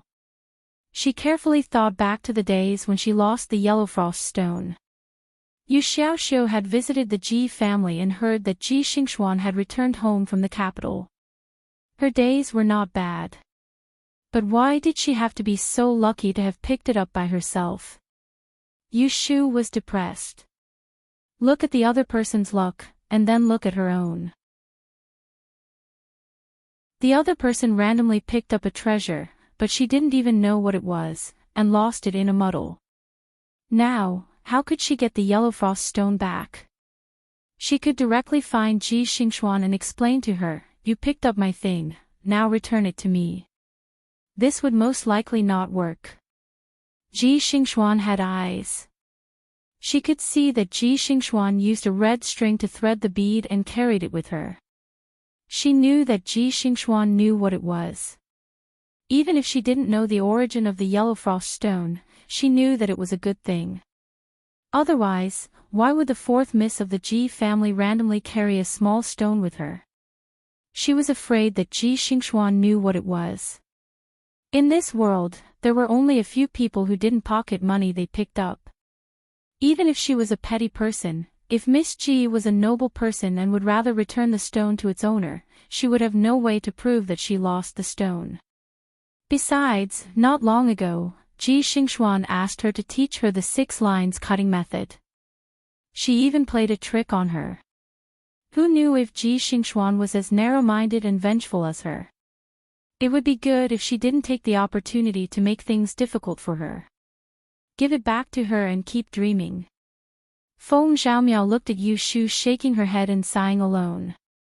She thought that she was regretting that she couldn't read more papers, so she comforted her, "It's okay.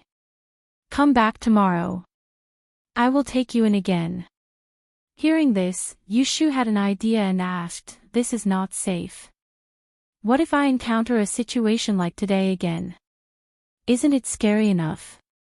Can't you take a few files out for me to read?" Feng Zhaomiao shook her head without thinking, "How can I do that? You don't know that the books in LoveLore Library are absolutely not allowed to be taken out. They can't even leave the building."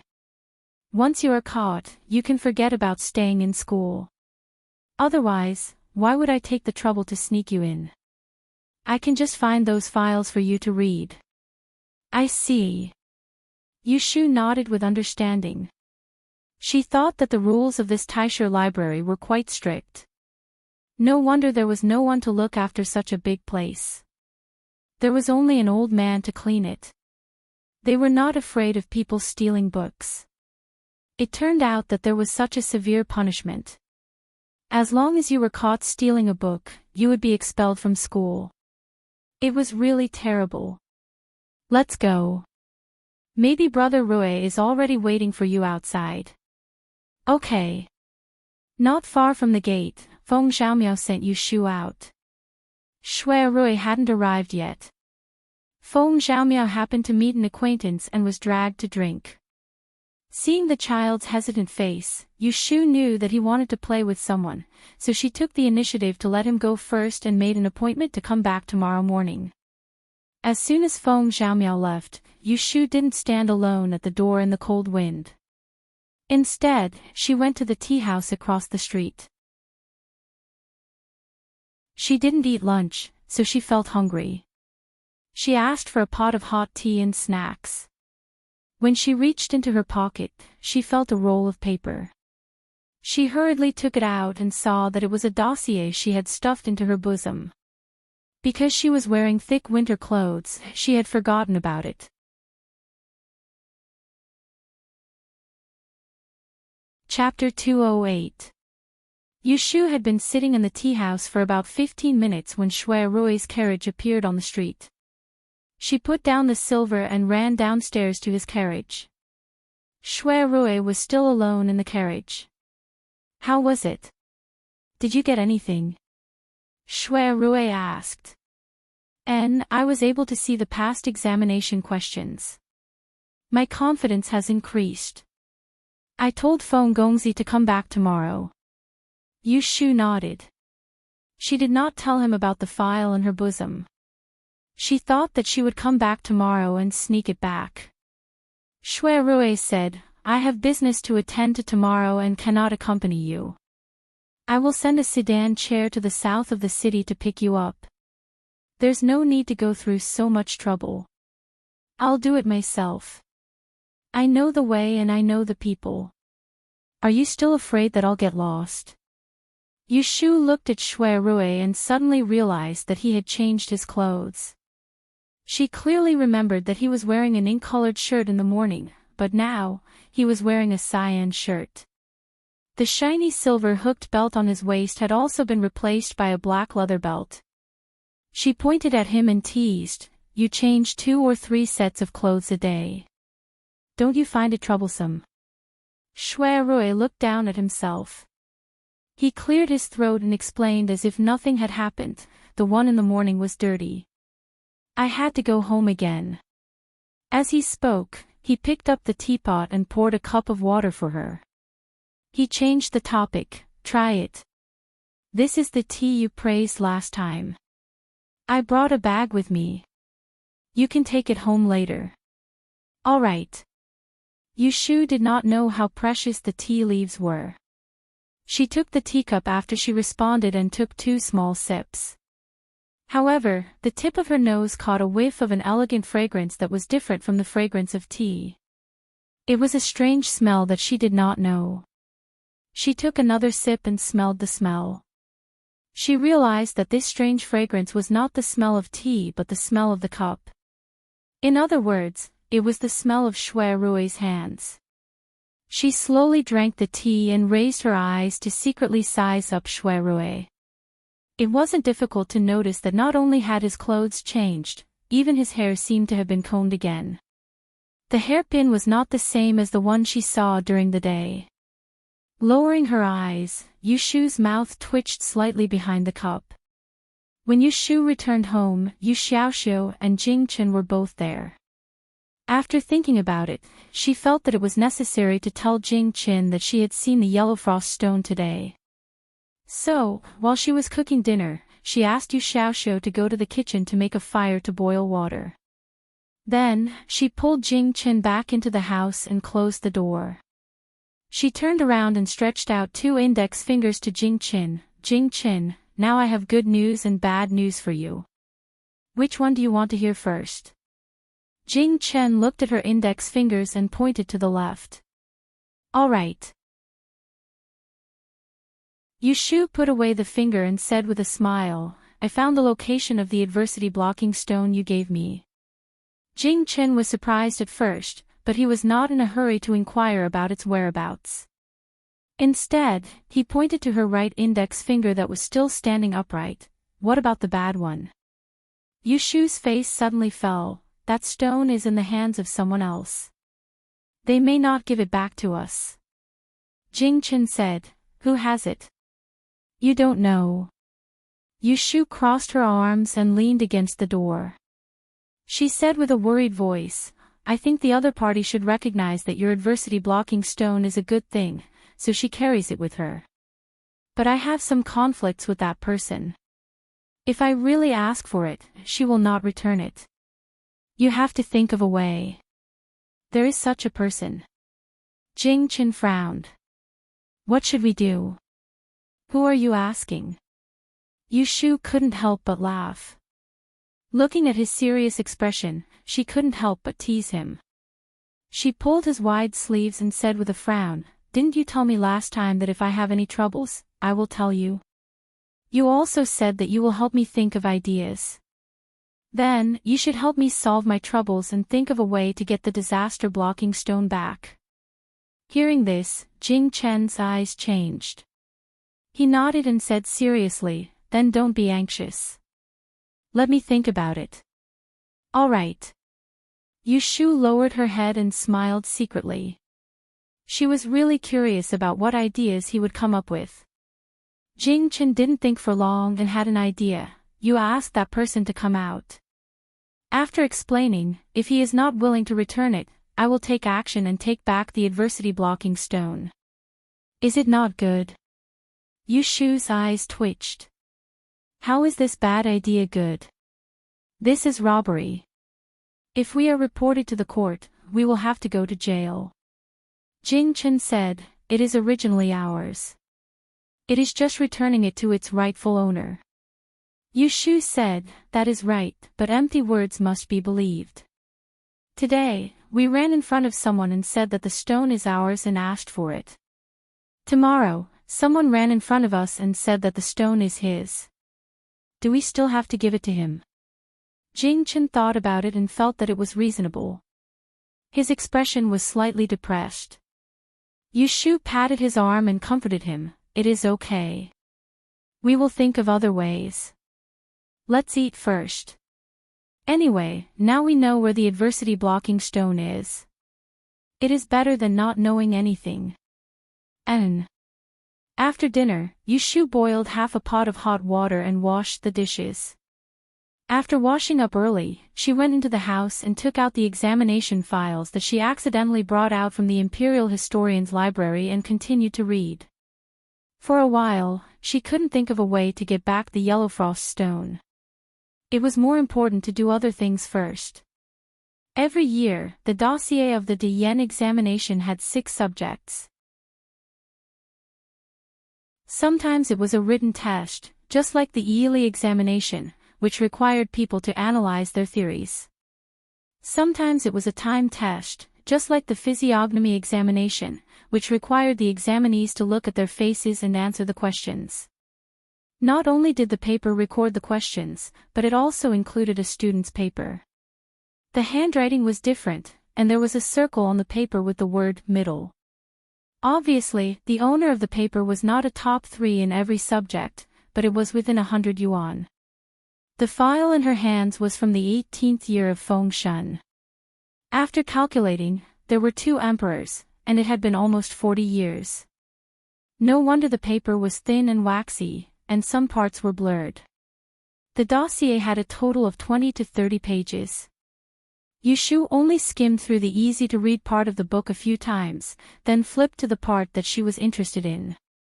She began to read it carefully. The questions were of a high standard. Although it wasn't as difficult as the college entrance examination a few hundred years later, the overall level of the questions was balanced. Out of the 20 questions, not a single one was a free pass. Some of the calculations were quite complicated. Even if Yu Shu were to do this paper, she wouldn't be able to finish it without 2 to 4 hours, and this was under the condition that the accuracy of the calculations wasn't calculated. As expected of the Dian examination, Yu Shu looked through a few years' worth of files.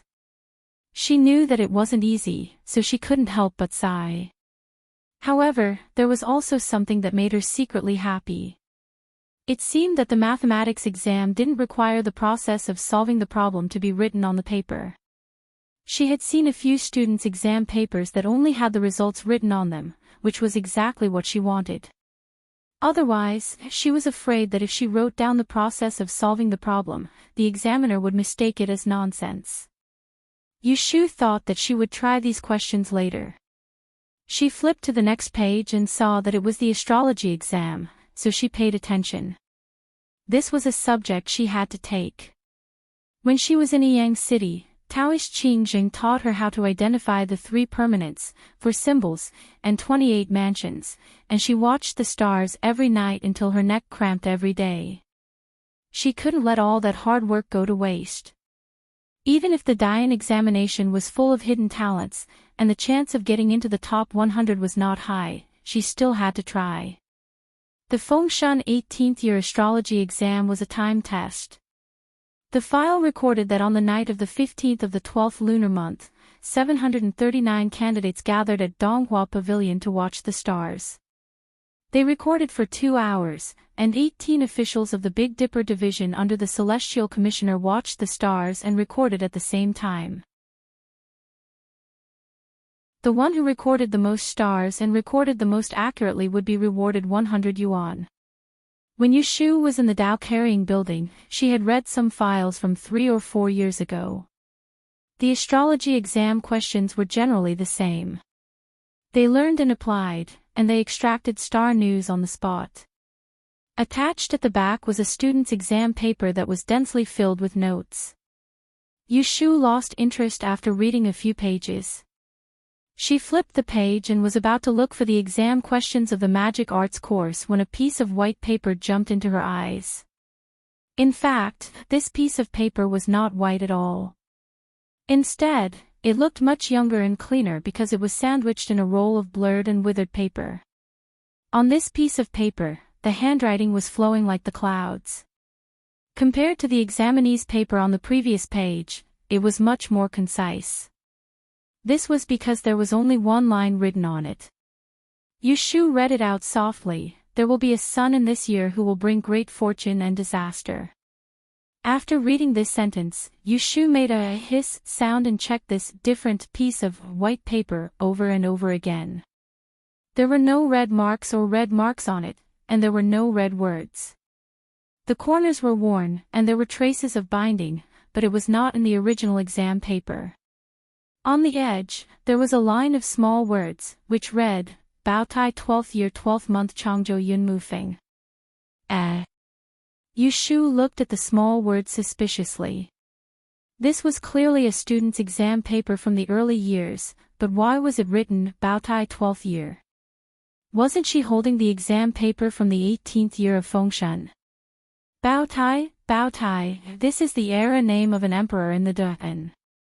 Yu Shu counted with her fingers and determined that this exam paper was from about 20 years ago. Facing this Bao Tai exam paper from the Great Yen examination of the Fengshan year, Yu Shu made a hiss sound and suddenly remembered that during the day in Tibet, Ji Xingxuan and another girl were furtively looking through the second floor. They seemed to be looking for this Great Yen exam paper from the Fengshan year. Could it be that what they were looking for was this exam paper in her hands? Or, to be more precise, what they were looking for was this exam paper from the Bao Tai year? Yu Shu narrowed her eyes and looked down at the lonely line of words on the exam paper. Her suspicions grew. Her intuition told her that there must be some secret hidden in this exam paper. After thinking for a while, Yu Shu separated this unusual exam paper from the other files, carefully folded it in half, put it in a book, and put it in a drawer. She prepared a brush and ink and wrote on the paper, "Bao Tai 12th year, Yun Mu Feng." Tomorrow, when she went to Tibet again, she would look through the files from the 12th year of Bautai. She wanted to see which subject this mysterious exam paper in her hands answered.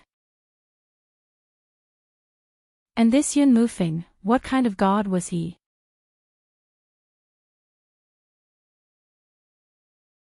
Chapter 209. The next day, Yushu went to Taisher Library again. She purposely woke up early to walk to the northern part of the city. Feng Xiaomiao was one step ahead of her, waiting for her outside the library with a bundle in his hand. When he saw her, he waved. Miss Lianfang. Yushu had heard him address her like this several times, but she didn't correct him. Walking forward, she saw him hand over the bundle in his hand and asked in confusion, "This is?" "I found a student robe for you. It's brand new and hasn't been worn before. Put it on over your clothes. If you run into someone in the library again, it'll be easy to fool them." Feng Xiaomiao gestured with his hands. Yushu understood and didn't stint on her praise. "You're quite thoughtful." Feng Xiaomiao chuckled proudly. As a result, he went to take a walk. Yushu found a nearby tree to hide under. She shook out the white silk robe from the bundle and put it on over the padded jacket. She thought to herself that Feng Xiaomiao looked careless, but he was actually quite meticulous. Not only did he prepare clothes, but he also prepared a set of belts and hair bands. Disguised as a male student of the library, Yushu followed Feng Xiaomiao into Taisher Library. Along the way, she felt a lot more confident. It saved her the time to stop and explain to others. The two quickly arrived in front of the Dao-carrying tower that stood on the shore of the lake. Taisher Library had been closed for 2 days. Today, there were a few students in the Dao-carrying tower, but they were all on the first floor. The second floor was still quiet and empty. Yushu found this very strange. The Dian examination was imminent, and many of the students of Taisher Library would be taking the examination for the second time. Why was there no one here to look at the questions? She asked Feng Xiaomiao about this. Feng Xiaomiao laughed. Most of the people taking the examination are students who have been in the library for 3 years. They can't even finish their homework all day. Who would have the time to look at the previous examination questions? Brother Rui mentioned it and said he wanted you to see what the Dian examination was about. That's why I brought you here. Of the 4 libraries in the library, this Dao-carrying tower is the most deserted. Yushu nodded. That was true. There were at least 5,000 students taking the Dian examination each year. Most of the people taking the examination for the first time were clueless. There were only a few people who had connections with her to enter the Dao-carrying tower to read the previous year's questions. This was something that was impossible. On the other hand, the students of the Taisher Library had all participated in the Dian examination. These people had a lot of reference experience. The file recorded, Baotai 12th year, the 16th of the 12th month of the 12th month, in Taiching Division. The first question was the solution. The Zhongtian Kong Su, the North Wei Su, the South Ghost Su. The 3 stars were destroyed today and yesterday. If Yushu had to answer this question, she admitted that she couldn't answer it.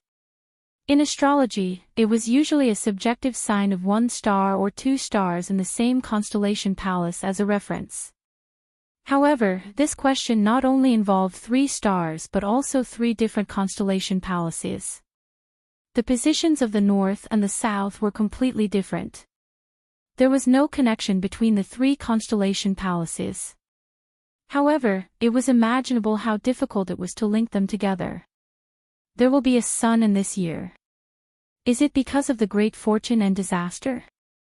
Yushu softly muttered a sentence on the paper that she had seen last night. She didn't know why, but she felt that the strange answer written on the paper should be the correct answer to this question.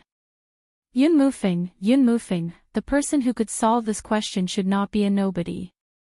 Why was his examination paper sandwiched with the examination paper of another year? Yu Shu stared at the record on the file thoughtfully. She repeated the name Yun Mufeng over and over again. Suddenly, she had a flash of inspiration. If she remembered correctly, a long time ago, someone mentioned to her that more than 20 years ago, there was an extremely talented EZ who was born in the Yin dynasty. His appearance was short-lived and his name was Yun Hua. Could it be this Yun Mufeng? Every year before the new year, the Celestial Commissioner would be very busy. This year was especially busy because the triennial Dian examination was about to begin.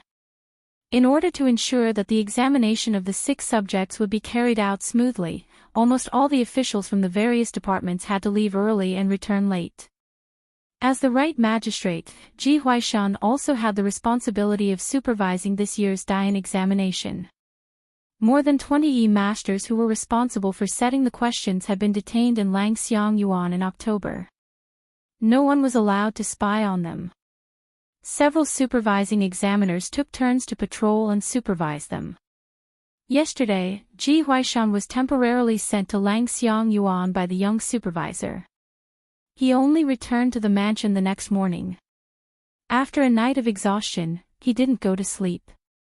Instead, he asked his servants to bring Ji Xingxuan to the study room. He closed the door and left some attendants to guard outside. The grandfather and grandson had a secret discussion. How was it? Did you find the examination paper of Yunhuazi? Ji Huaishan looked a little anxious. Ji Xingxuan shook her head. Ji Huaishan frowned. What's going on? You couldn't find it. Ji Xingxuan said, Lu Er went to Master Zone to find out. Among the 3 subjects that Yunhuazi took, the astrology examination paper was sandwiched in the Feng Shun period. Master Zong is old and his memory is blurred. He only said that the late Sir Qin mentioned this to him, but he doesn't know which volume it is. We searched the Dao carrying building and found that the Feng Shun period's volume was missing. I suspect that it was taken away by someone. That's impossible. Ji Huaishan denied it without thinking. He lowered his voice and said, Xian grandfather has gone to great lengths to bring up this question. You don't know how strict the security in Langxiang court is. Even a fly that flies out is recorded. Other than me and your uncle Zhao, no one else knows that this year's astrology section has a unique question. It's the same question from 20 years ago. Who would purposely take that paper in order to save their lives? As he said this, he carefully looked at Ji Xingxuan's expression. Seeing that she was not in a hurry, he knew what she was thinking. He advised her earnestly, Xian grandfather knows that you are hardworking and does not want to be so eager to win. But among the subjects that you study, the ones that give you the most confidence are physiognomy and astrology. This year's question is tricky. Out of thousands of people, there are no correct answers. Grandfather doesn't want to see your hard work go to waste. Think about it, grandfather will be retiring next year.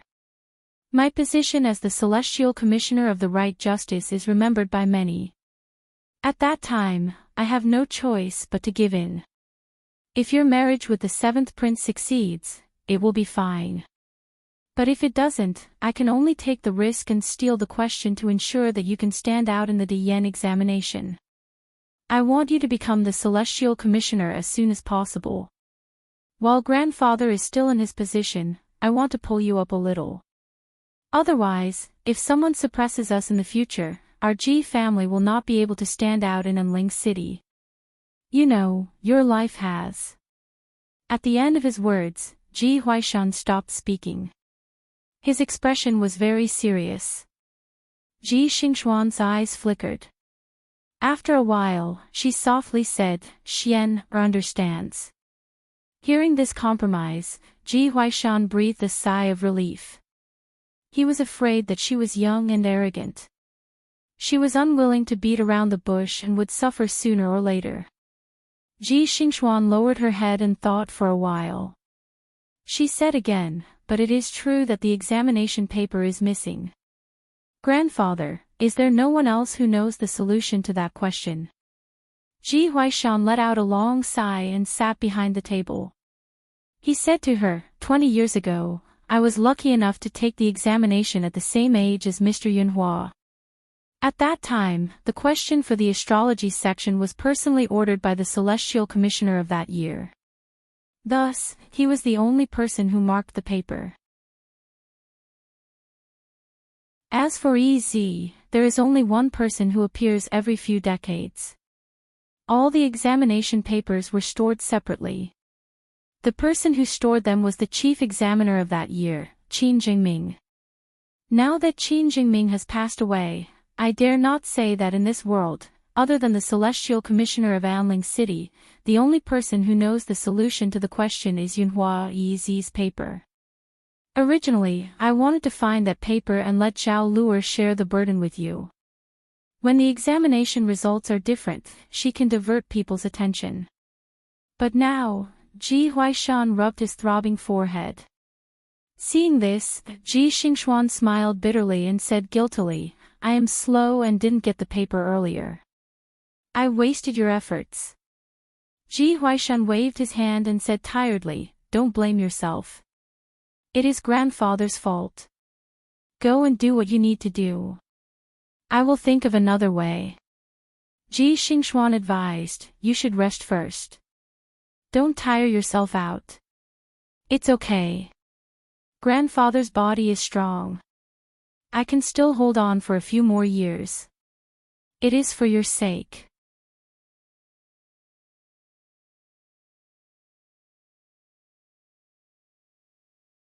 Moreover, the answer to the question about the omen of the 3 stars was not made public. Therefore, even if one knew the year and subject of the question, without knowing the answer, one would not be able to answer it. The only thing that did not make sense was that since Ji Xingxuan knew that Yun Mufeng's answer paper was hidden in the Feng Shun period's file, she must know the person who collected the paper. That person must have seen the answers on the paper. If she wanted the correct answer, wouldn't it be faster to ask that person directly? Thinking about it this way, she felt that the first possibility was more likely. Ji Xingxuan already knew the correct answer and deliberately came to the Dao-bearing tower to destroy the paper. This time, Yu Shu was worried. If Ji Xingxuan did not know the correct answer, the paper in her hands would be of great use. If Ji Xingxuan knew the correct answer, then the paper in her hands was equivalent to waste paper. It was not enough to use it to report the Ji family for cheating, nor was it enough to expose any inside story. Just as Yu Shu was wavering in confusion, Feng Zhaomiao added, however, in order to avoid cheating, sometimes the great teacher will personally participate in setting the question. Yu Shu asked suspiciously, does the great teacher also need to be grounded? Feng Zhaomiao smiled, of course not. What kind of status does the great teacher have? Why would he need to be grounded? As long as the question is set by the great teacher, only he knows the correct answer. The marking of the paper will be done by the great teacher himself, no one else. What about the marked papers? Will they be shown to others? Yu Shu blurted out. The papers that passed the exam are collected by the examiners. Those that did not pass the exam are burned as waste paper. Who do they show it to? Feng Zhaomiao paused and suddenly remembered something.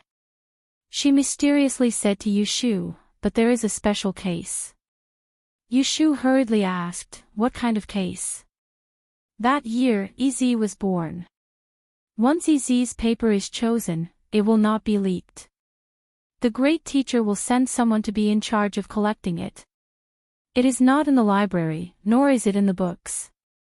If you want to see Ez's paper with your own eyes, you can only rely on your luck.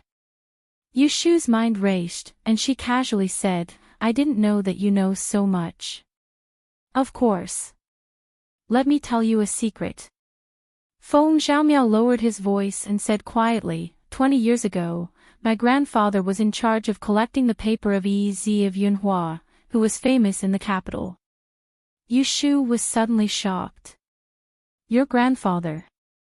Feng Xiaomiao nodded, and then became dejected.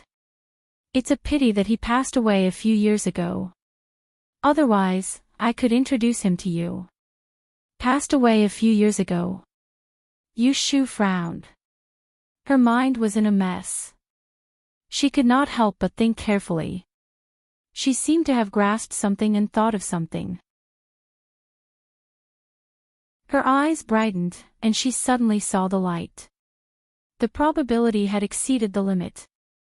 She dared to bet that Yun Mufeng was Yi Zi of Yunhua. That 3 stars omen must be this year's Dian exam question, and that Xingxuan must not know the correct answer to this question. After bidding farewell to Feng Xiaomiao, Yu Shu could not help but cast a divination for herself on the way back. The smooth results of the divination gave her some confidence. When she returned home in the afternoon, the first thing she did was to drag Jing Qin into the house. Yu Xiaoxiu had not finished school yet, so she did not have to close the door to avoid eavesdropping. What happened? Jing Qin saw that she was in a hurry and asked. I have a way to get the adversity blocking stone back. Yu Shu said with slight excitement. Oh. Have you thought of a way? Jing Qin was a little surprised. Yesterday, Yu Shu told him that she knew the whereabouts of the adversity blocking stone. He frowned and did not know how to get it back. Who would have thought that she would have a way so quickly? Yu Shu nodded and raised her eyebrows. If we don't steal or rob, we can make her obediently return the thing. Jing Qin saw that she was quite confident, so he asked, didn't you say yesterday that the other party might not be willing to return it? It's different now. I also have something that person wants very much. Yu Shu's lips curled up into a smirk. Jing Qin, what is it? It's also a rare scallop. Yu Shu said it briefly. She did not tell Jing Qin in detail about how she found out about Yunhua Yi's examination paper. She did not know how to explain to him the dirty things that happened in the officialdom examination. She did not have the fortune to enjoy the leaked questions on the old paper. Ji Xingxuan had a reputation in front of her. As a top student from the Imperial Historian's Library, even if she passed the examination, there would not be many gossips. However, she was a bachelor. She wanted to stand out, so she did not dare to take the risk and get herself into trouble. Now, the biggest use of that old paper for her was to exchange for the yellow frost stone. However, she was a little unhappy that Ji Xingxuan got it so easily. Forget it. She would only be at ease if she returned the yellow frost stone to Jing Qin as soon as possible. Jing Qin understood and said, you want to use something to exchange with him. You can say that. But we will not exchange openly. We will do it secretly. This time, we will have to rely on you. Yu Shu pushed Jing Qin to sit at her table. She took out a clean piece of paper for him and went to the other side to grind the ink. She said, can't you write with your left hand? Yes. The wound on Jing Qin's right hand had not healed yet. These days, he had been teaching Yu Shu how to write with his left hand. Just now, he realized that he could hold a brush with both hands. Then I will say and you write. Yu Shu dipped the brush in the ink and passed it to his left. She thought for a while and opened a book on divination on the table. She pointed at the words on it and said, can you imitate the words on this? Don't use your words. The more unrecognizable, the better. Jing Qin looked at the words on the book and nodded. Cough, cough. Yu Shu cleared her throat and explained in a low voice. She saw that Jing Qin's brush was very familiar. There were only a few lines, but they were almost the same as the words on the book. She was surprised and couldn't help but have a flash of inspiration. She rubbed her chin and quickly came up with a bad idea. Ji Xingxuan talked to Ji Huaishan that day. For 2 consecutive nights, she spent the night on the astrology platform. She tried to see through the mystery of the 20 years problem but to no avail. At dusk, she left the library and went to the door to get on a sedan chair. Before she got on the sedan chair, someone ran over from the opposite side of the street and called out to her, "Are you Miss Ji?" Ji Xingxuan turned her head to look at the person. "You are. Oh, this lowly one is a waiter from the tea house across the street. I have a letter here. A young master who was drinking tea upstairs asked me to give it to you." As he said this, he handed over a wax envelope. Ji Xingxuan hesitantly took it. She used her fingernails to pry open the wax seal and took out a thin piece of paper. She shook it open and read the contents. Her fingers tightened and her expression suddenly changed. She hurriedly folded the letter twice and put it in her sleeve. She asked the waiter in a low voice, "Who sent you to deliver this letter? Take me to him." Seeing this, the waiter didn't dare to say anything. He lowered his head and led her back to the tea house. However, he looked up and down the stairs but couldn't find the person who delivered the letter. The waiter pointed to a seat on the second floor by the window. "He was here a moment ago." He was sitting there. Ji Xingxuan strode forward. The tea and snacks on the table hadn't been cleaned yet. She reached out to touch the teapot, but it was already cold. She stood by the window and looked down. She could see the direction of the library's entrance. She knew that the other party had been waiting for her here for some time. Ji Xingxuan's heart sank. She gripped the window railing tightly. "What did that person look like? What did he say to you? Tell me. The more detailed, the better." Ji Xingxuan turned around and took out her money pouch. She placed a piece of silver on the table. The waiter looked at the silver and swallowed his saliva. He gestured with his hands and described, "That person was about this tall. He had a mustache above his lips. He had thick eyebrows and big eyes. He looked like he was in his early 20s. Oh, that's right. He had a big mole on one side of his face. It was the size of a soybean."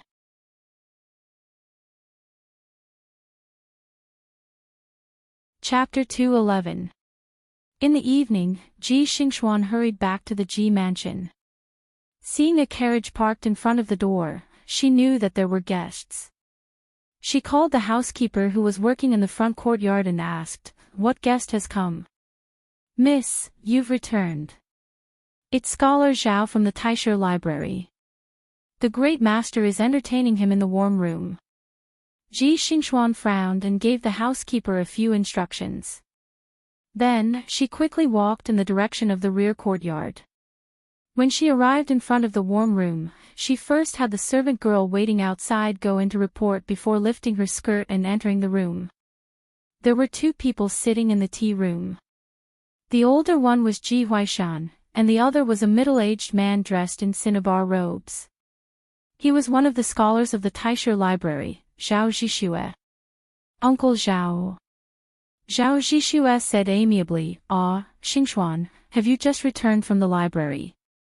I heard from your grandfather that you've been studying very late these past few days before returning home. Although the Dian examination is near, it's good to work hard, but don't tire yourself out. Thank you for your concern, uncle. Xingxuan has been rude and disturbed your discussion." Ji Xingxuan first apologized. Then, she turned to Ji Huaishan, who was brewing tea with a silver silk bamboo, and said, "Grandfather, I have a friend who wants to borrow our family's Big Dipper ruler. Can you accompany me to get it?" Seeing her slightly anxious expression, Ji Huaishan's eyebrows trembled. He turned to Zhao Zhixue and said helplessly, "This child has been spoiled by me. She always casually borrows valuable items. I'll go with her to get it. You sit and drink your tea. We'll continue our discussion later." Zhao Zhixue smiled and said, "Old Ji should be content. If our Lu was as sensible as Xingxuan, I would be laughing even in my dreams. You can go, I'll wait. I'm not an outsider." Ji Huaishan stood up and walked out with Ji Xingxuan. The two of them left the warm pavilion and went outside. Not too far from the courtyard, Ji Huaishan waved his servants away and stopped to ask Ji Xingxuan, "What happened? Why are you so flustered?" Although there was no one around, Ji Xingxuan still lowered her voice and said, "Someone seems to have found out about the theft." Ji Huaishan's expression suddenly changed, and he said in a deep voice, "What's going on? Tell me in detail." Ji Xingxuan then hastily recounted how she received the anonymous letter at the entrance of the library after school. She then took out the letter from her bosom and handed it to Ji Huaishan with both hands. "Look, the person in the letter says that she found an old item from 20 years ago. Isn't it referring to Yunhua Yi's examination paper?" Ji Huaishan brought the letter to the light of the lantern and read it carefully. On it was written, "Miss Ji, this lowly one has come across an old item from 20 years ago. I know that Miss is in great need of it and wishes to fulfill your wish. Don't worry, Miss, this lowly one has no other intentions but to ask for an item from Mississippi. If you are interested, we will meet at noon the next day on Qinyuan Street in front of the Eternal Spring Square. One item for one item, the best of both worlds. If we do not meet at that time, I will assume that you have no intention of exchanging." When Ji Huaishan saw this letter, his complexion was not much better than Ji Xingxuan's. This clearly showed that the theft had been leaked. Although he believed that his hands and feet were clean and did not leave behind any evidence of the theft, the sudden arrival of such a letter inevitably made him feel as if there was a blade on his back. He was frightened. "This person said that he wants me to give him an item in exchange." He did not specify what it was, nor did he specifically say anything. After thinking about it, I'm afraid that what he wants is this calamity-blocking stone. Ji Xingxuan hesitantly rolled up her sleeve, revealing the yellow stone bead on her wrist that was threaded with a red string. Ji Huaishan furrowed his brows and asked suspiciously, "Even I, your grandfather, do not recognize this bead. If not for the junior supervisor who came to visit the estate and saw it by chance, giving you a few pointers and explaining its use, you might not have known that it was a treasure. Didn't I tell you to keep it well and not show it to others? Did you mention it to anyone and let it slip?" "I have never mentioned it to anyone else. I don't know how this person found out." Ji Xingxuan shook her head. She held her wrist and thought, "But since he could see it, he must be someone I know. Do you still remember that day when I went with LoveLore to the library to look for the exam papers? At that time, I sensed that someone was one step ahead of us. Maybe that person really has Yunhua Yi's exam papers. Grandfather, what do you think we should do?" The grandfather and granddaughter were silent for a moment. Ji Huaishan first said cautiously, "Regardless of where this person came from, tomorrow you will go as promised. I will send a few more guards to secretly follow you and investigate this person's identity. If he really has that exam paper in his hands," he paused and his eyes became fierce. "You must get it." Ji Xingxuan lowered her head and fiddled with the small bead on her wrist. She said, "I am worried that this person might also be an examinee of the Grand Yen examination. Since he knows the questions, how could he not answer them during the exam? If that person also leaked the questions to someone else, even if I know the answers, with Lu or Mimi's help, we might not only get 3 grades for that subject. We might even get 4 or 5 grades. What's the point of that?" To this statement, Ji Huaishan disagreed. He stroked his beard and said, "You worry too much. This is the Grand Yen examination. Who would easily leak the answers to someone else? Even if he is that magnanimous, he has to think about whether it will bring trouble upon himself. This person must have a brain to write to you anonymously. Although he is greedy, he knows the principle of making the best use of everything. He definitely wouldn't do such a foolish thing. You can go tomorrow with peace of mind. Grandfather will definitely not let you lose this rock of disaster." Ji Xingxuan still wanted to say something, but Ji Huaishan waved his hand and interrupted her. He handed the letter back to her. "Take it and burn it. I still have something to discuss with your Uncle Zhao. You go back to your room and rest. I will arrange the details tomorrow morning. Ji Xingxuan clutched the letter and watched the old man leave. She raised her head to look at the stars in the sky and frowned.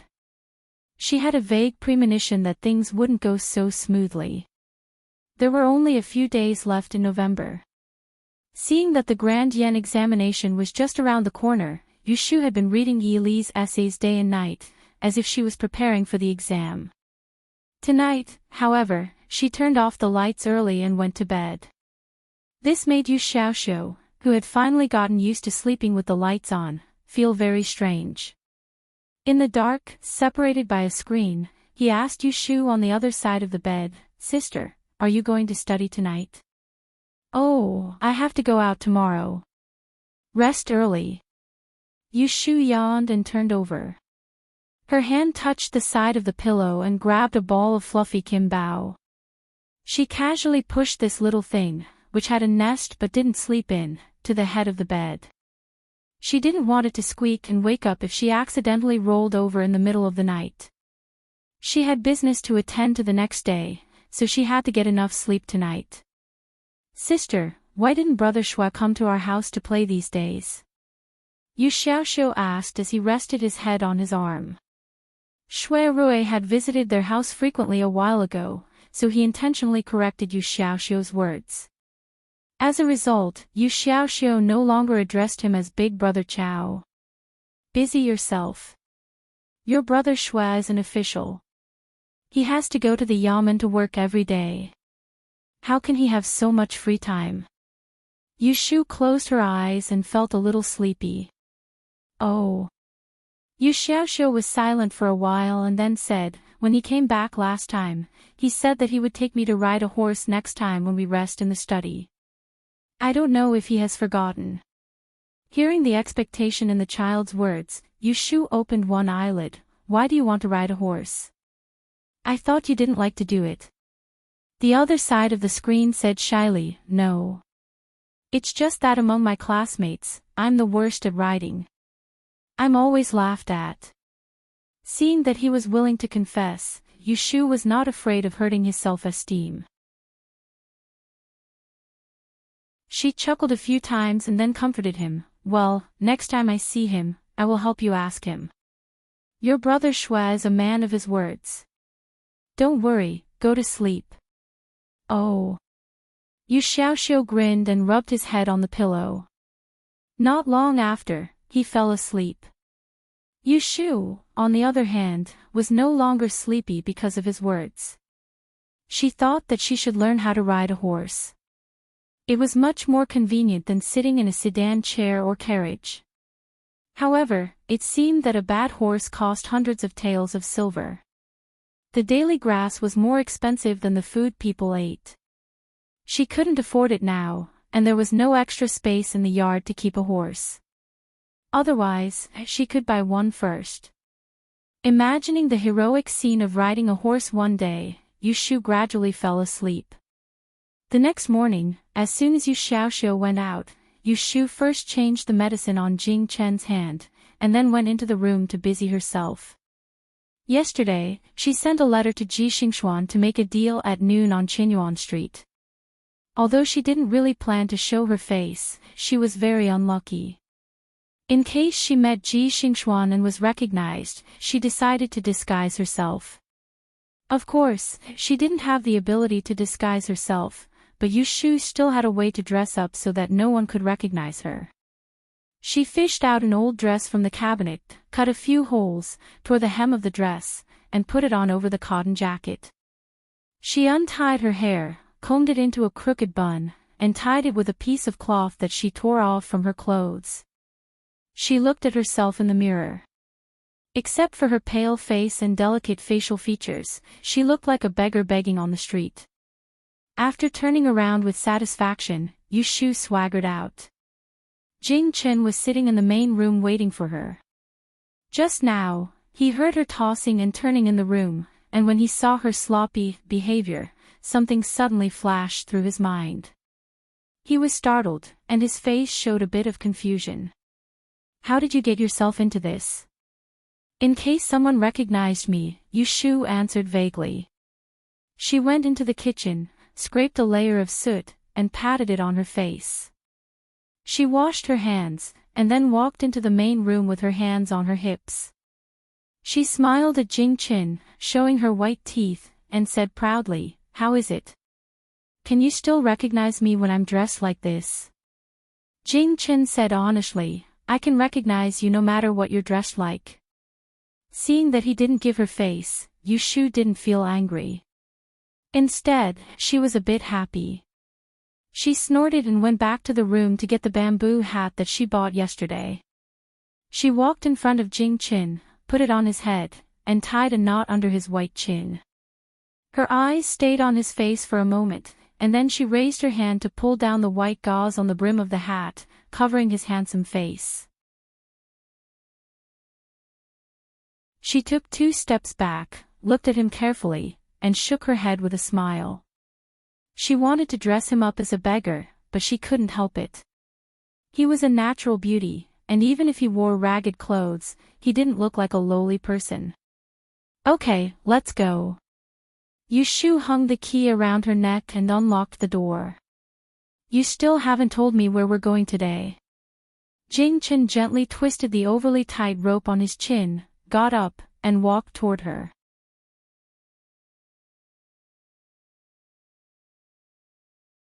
Chapter 212. At noon on the 28th of November, Ji Xingxuan arrived at Changchun Square as promised and stopped by the street. She got off the sedan chair and looked around the street. She didn't find anyone suspicious, so she led her maidservant through the busy street to the market on the opposite side of the street. The anonymous letter she received only asked her to keep the appointment at Eternal Spring Square at noon today. Firstly, it didn't ask her to go alone, and secondly, it didn't explain how the transaction would be carried out. She couldn't even confirm what the other party wanted. But Ji Xingxuan wasn't worried. Ji Huaishan had arranged for 5 or 6 guards to disguise themselves as passers-by in the vicinity. Even her maidservant knew some martial arts. As long as the person showed up, they wouldn't let him go no matter what. Ji Xingxuan deliberately arrived a moment earlier, but it wasn't noon yet. After waiting for a long time, no one came. It wasn't fun to stand on the street in winter, and the cold wind made her face hurt. Fortunately, she was dressed warmly. A light red fur cloak wrapped around her slim figure, and a green veil covered her face, revealing only her white forehead and eyes. Even if it was only half covered, it was enough to make passers-by turn back and stare. The winter sun was half hidden in the clouds. Hearing the ringing of the bell tower in the distance, Ji Xingxuan became alert and looked at the passers-by in front of her. Suddenly, she felt something was thrown behind her. The maidservant beside her made a sound and bent down to pick up a crumpled paper bowl. Mississippi, Ji Xingxuan took the paper ball and quickly looked behind her, but she could only see a short figure sneaking into the crowd and disappearing in the blink of an eye. She didn't ask the maidservant to chase after him, but opened the paper ball and unfolded it. On it was written, "Go south, there is a blind old beggar. Put the red string in your hand into the broken alms bowl in front of him. Take 5 steps back and wait for a while, and you will get what you want." Ji Xingxuan thought, sure enough, the anonymous person with EZ's test paper didn't want to meet her face to face, fearing that she would see through his identity. Now she was very curious. Since the other party didn't show up, how did he plan to take away the calamity-blocking stone in her hand, and how was he going to exchange the test paper with her? Could it be that from the very beginning, that person had the intention to gain something without risking anything? She furrowed her brows and carefully put the ball of paper into her sleeve. She whispered a few words to the maidservant and told her to inform the guards in the dark to pay attention to the beggar. After a while, when the maidservant came back, Ji Xingxuan walked into the street south of the road. With one step, she went from the north to the south of the city. The people of Anling said that there was a street called Qianyuan Street. It was divided into the north and south by only one street, but there were two different scenes. The north side was neat and tidy, while the south side was bustling with people. Changchun Square was originally a vegetable market. Early in the morning, farmers would enter the city to sell their wares. There were only a few types of winter vegetables, such as green and white, spinach, and radish. They were all placed on the ground. Many people who lived in the north of the city would come here to buy, so this street was always bustling during the day. There were more and more people on the street. Ji Xingxuan had her maidservant walk in front of her to clear the way so that she wouldn't run into other people, but the crowd still made her feel a little uncomfortable. Behind her, a few guards followed. She looked carefully on both sides of the road.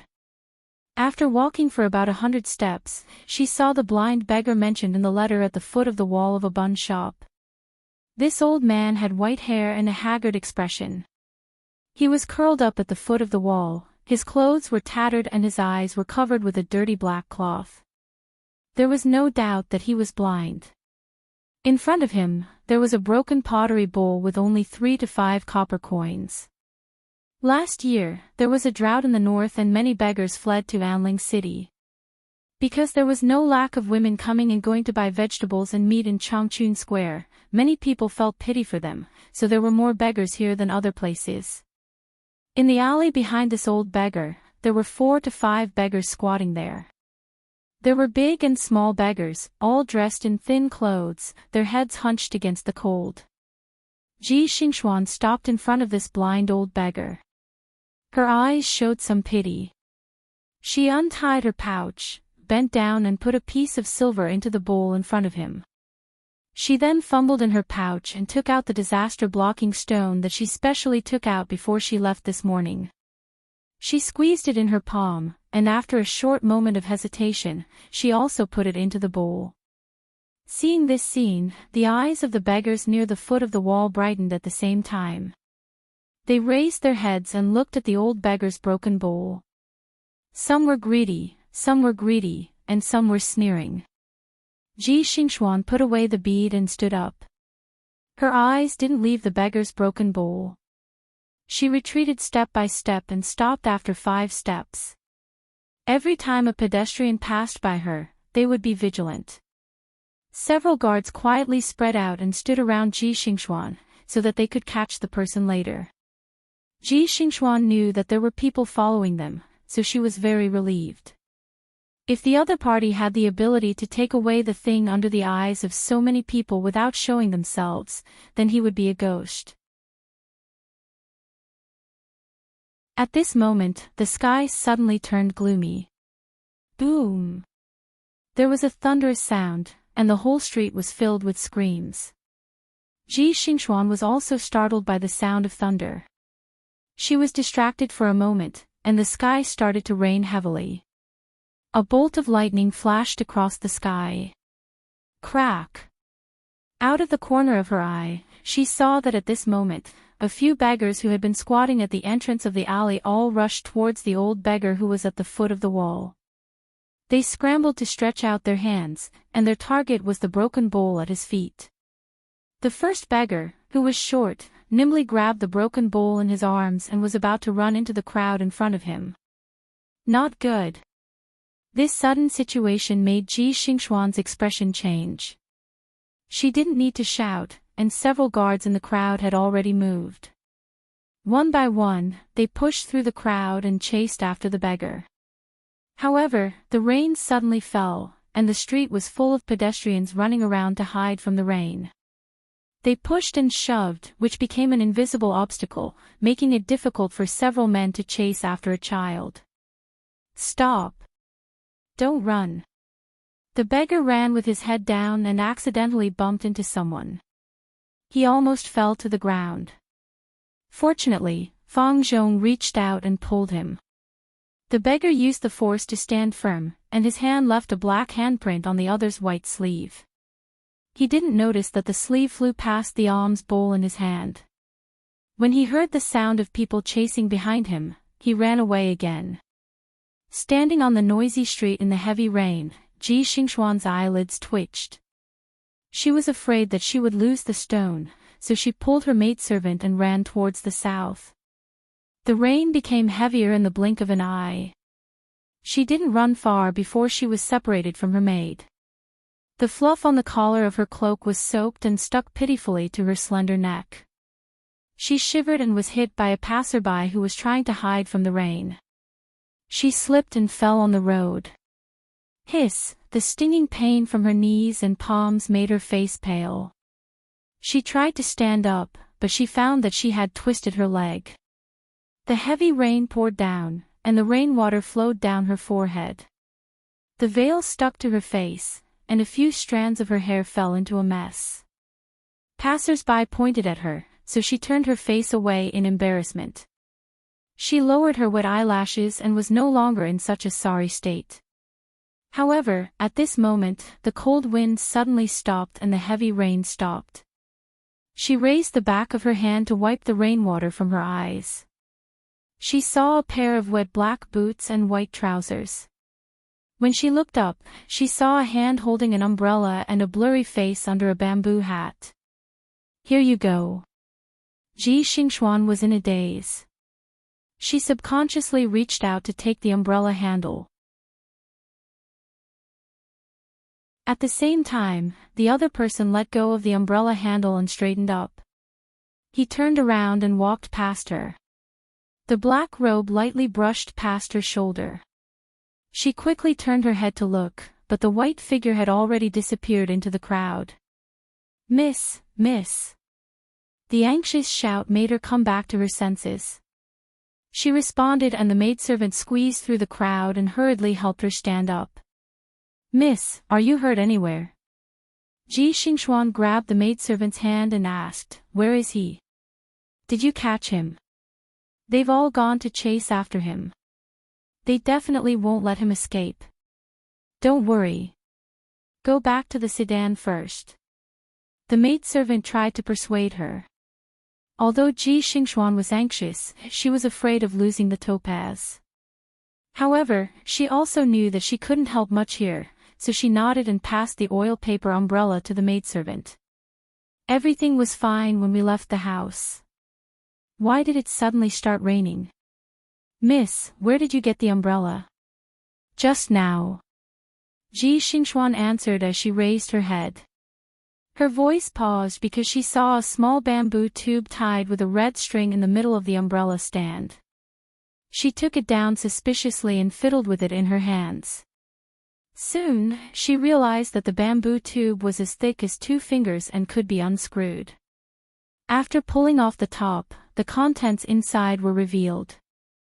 Her expression tightened and she took it out to take a look. It was an old and yellowish paper. She suddenly stopped in her tracks. "This is Yunhua Ez's examination paper." Miss." Ji Xingxuan took a deep breath. Her hands trembled slightly as she rolled up the test paper again.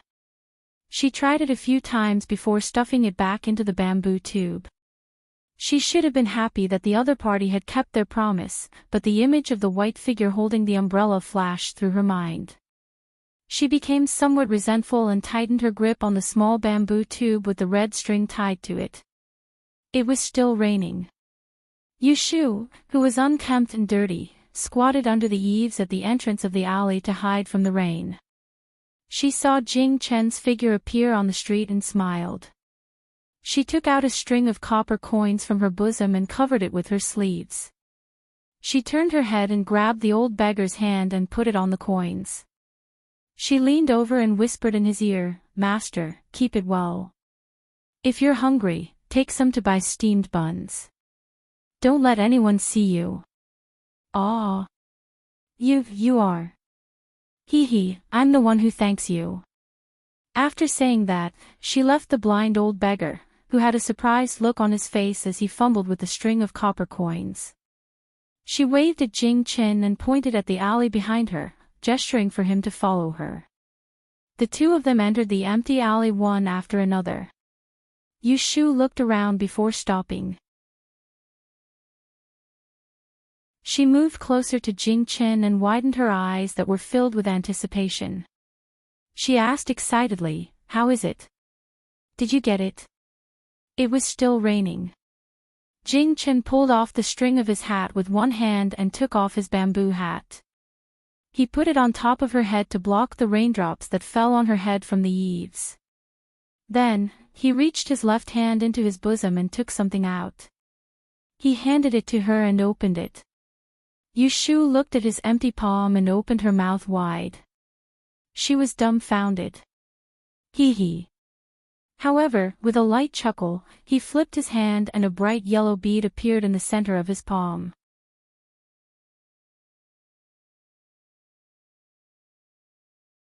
Chapter 213. Outside the window, it was still raining. In the study, Ji Hyotani was holding the paper that Ji Xingxuan brought back. Next to his hand was a yellowish notebook. He compared the handwriting on the paper and dipped a bit of matsutake tea into the corner of the paper to check the age of the paper. After a long while, a happy expression appeared on his face. It's true. The handwriting on this paper is exactly the same as the notebook left by Yunhua Ez in the Celestial Commissioner's treasury. Also, this paper is indeed 20 years old.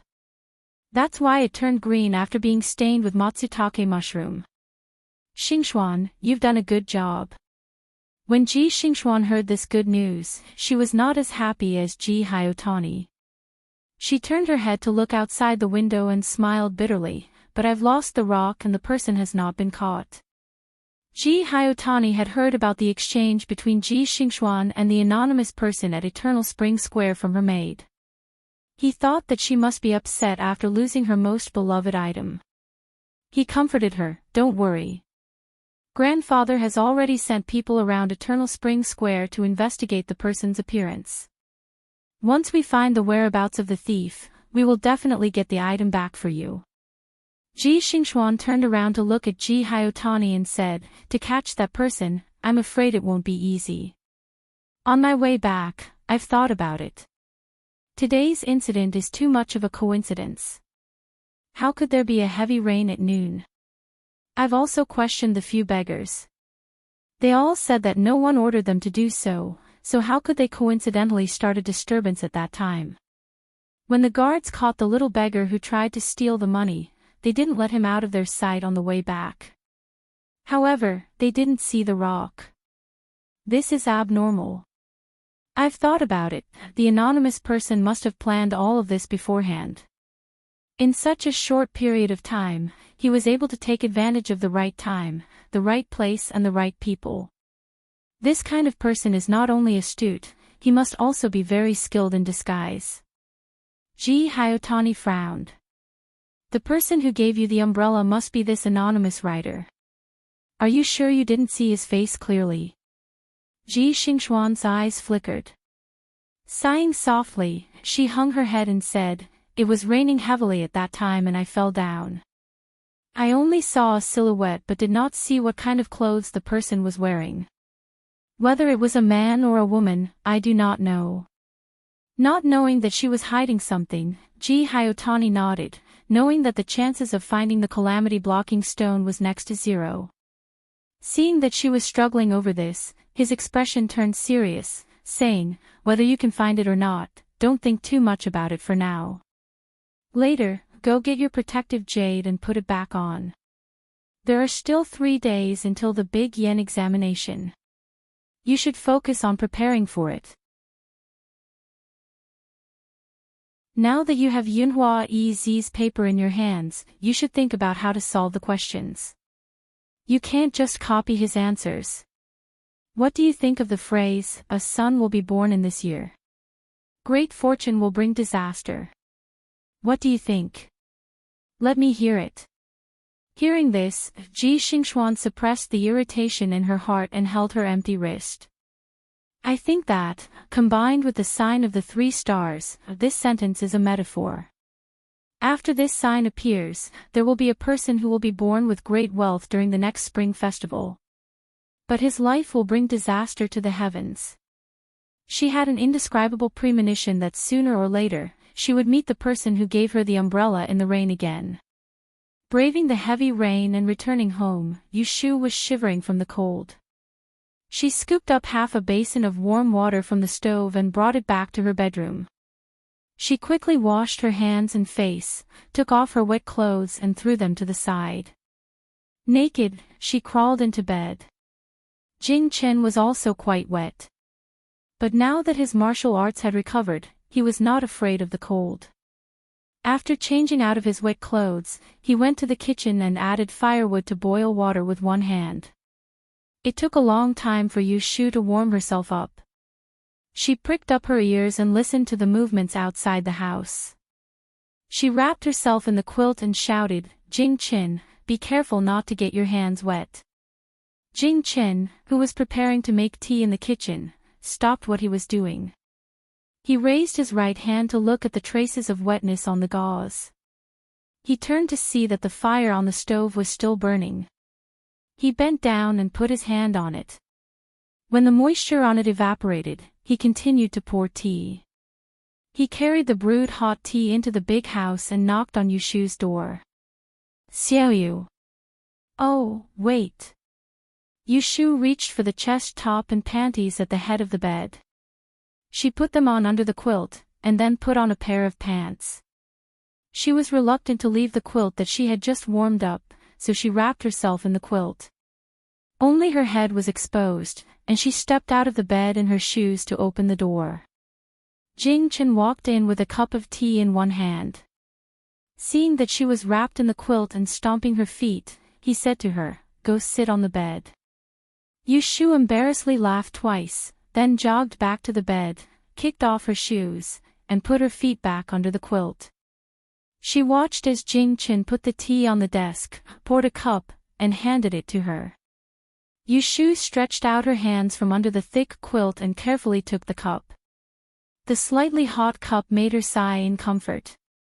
She lowered her head and blew on it, then she couldn't help but take small sips. Jing Chen patiently stood by the bed, waiting for her to slowly finish drinking the water, then he took the empty cup and put it back on the table. He turned around, pinched the cold bead from his sleeve, and handed it to her. Yu Shu took it with a smile and carefully looked at it in the light of the window. She held it in her palm and rubbed it for a while. Her palm quickly heated up, but the bead was still cold.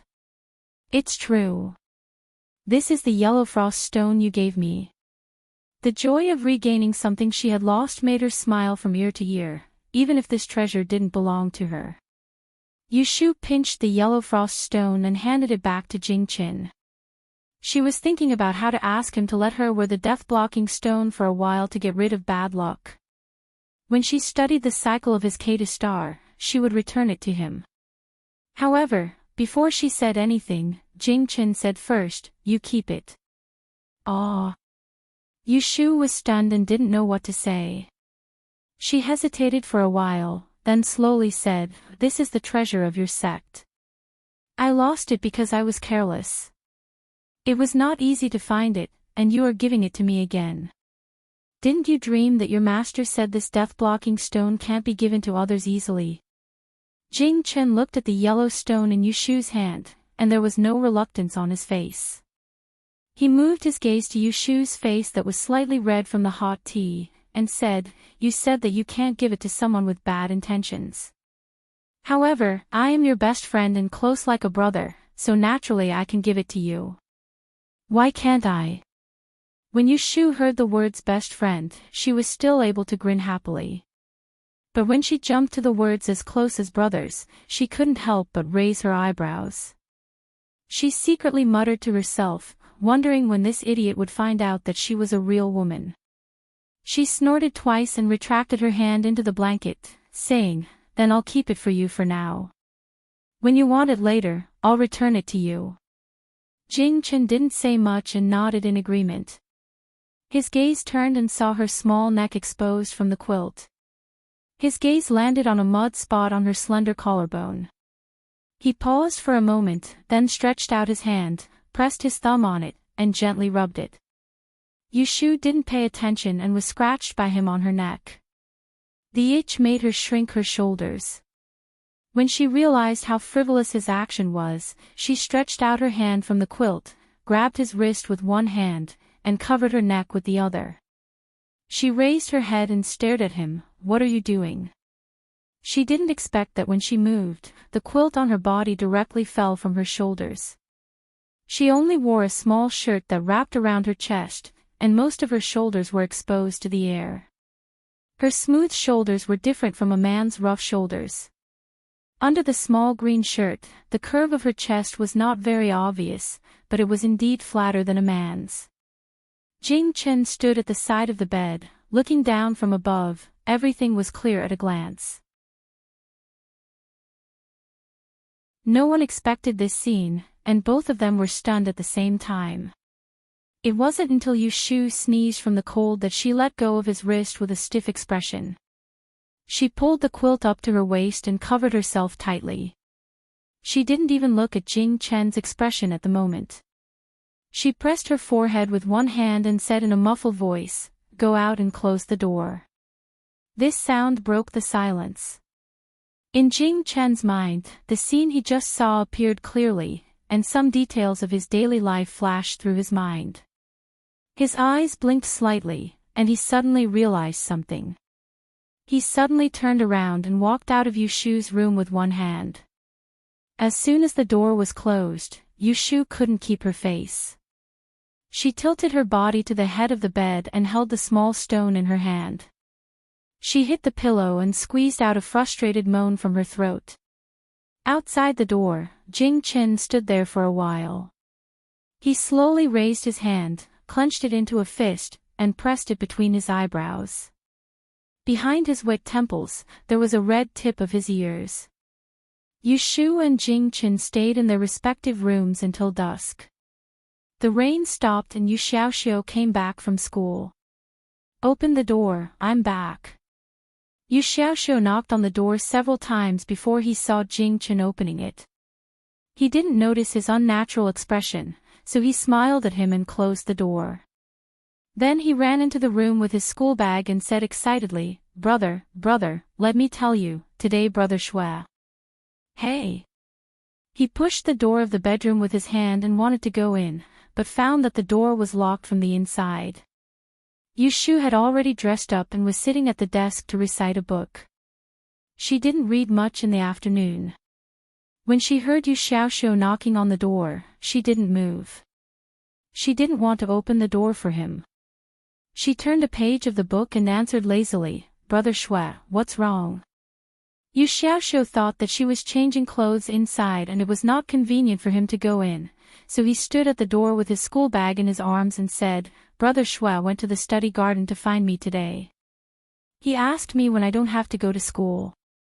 He said he would take me to ride horses outside the city, but he asked me to come back and ask you. You have to agree." Because Yu Xiaoxiu had mentioned this to Yu Shu before, she just said, "Oh," and said absent-mindedly, "If you want to go, then go." Hearing her promise, Yu Xiaoxiu scratched his head and continued, "Brother Shui also asked me to tell you that he is busy with the yamen these days, so it's not convenient for him to come to the south of the city to find you.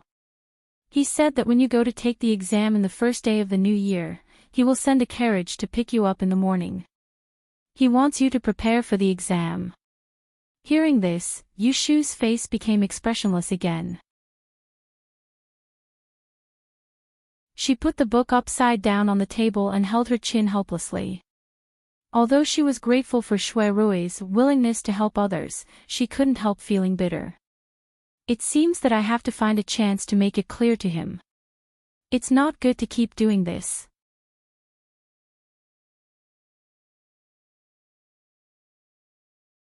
Chapter 2:14. The weather was cold, so Yu Shu was too lazy to make dinner. In the evening, when Yu Xiaoxiu came back, she changed her boots, put on a cotton coat, and wrapped herself up tightly. She planned to buy some cooked food on the street to eat. There was a yellow paper lantern hanging under the eaves of the small courtyard. Jing Chen swept the rainwater in the courtyard and put down the broom against the wall. When he turned around and saw Yu Shu coming out of the house, he turned around and picked up the broom again. He continued to sweep along the clean corner of the wall. Yu Shu saw his small actions and almost laughed out loud. She lightly coughed, threw a piece of silver in her hand, and walked past him as if she didn't see him. When she reached the door, she opened the door and stepped out. Then she heard Jing Chen's question, "It's dark, where are you going?" She hid the smile on her face and turned her head. Her expression was the same as usual, as if nothing had happened during the day. "I'm going to LoveLore's shop to buy some meat to roast. I'll come back later to make some egg drop soup for dinner." Jing Chen looked up at the dark sky and held the broom in his hand. He seemed to hesitate for a moment before saying, "I'll go with you." Yu Shu looked at Jing Chen openly, but he didn't dare to look at her. She couldn't help but want to play with him, so she nodded to him, "Then let's go." As he spoke, he called out to Yu Xiaoxiu, who was still in the room, and told him to watch the door. Then, he walked out the door with his sleeves in his hands. After walking a distance, he realized that Jing Chen wasn't following him. He turned his head and saw that Jing Chen was 7 or 8 steps behind him, so he stopped and waited for him. He urged, "Hurry up, I'm hungry." Jing Chen had to quickly walk to her side, but there was a large distance between them. From afar, the two of them looked like they didn't know each other. The alley was dark, so Yu Shu couldn't see his expression when she turned her head, so she deliberately leaned towards him. She moved a step to the right, and Jing Chen moved a step to the wall. As he walked, he almost stuck to the wall. Pooh! Yu Shu finally couldn't hold back her laughter. She grabbed his sleeve and pulled him towards her. She sneered, "Why are you hiding? Do you think I can eat you? If I take a detour, I'll hit the wall." If the sky was a little brighter, one would be able to see the slight embarrassment on Jing Chen's face. He couldn't break free from Yu Shu, so he let her pull his sleeve forward and didn't move to the side. Jing Chen had a pure mind, and he had lived in seclusion in the mountains all year round. He had little contact with the common people. Whether it was before or after he lost his memory, he was vague about the specific differences between men and women. However, people had a trace of instinct. When he saw the scene in Yu Shu's room during the day, he clearly felt that Yu Shu and he were different. Previously, Yu Xiaoxiu had instilled in him a lot of different concepts between men and women. He had also read some books about human relations. Therefore, when he thought that the person he spent all day and night with, who was like a brother to him, was most likely a girl, he felt at a loss. Therefore, he should have been in a position to question Yu Shu about the fact that she had been hiding things from him all this time. Now, all he could think about was how to treat her.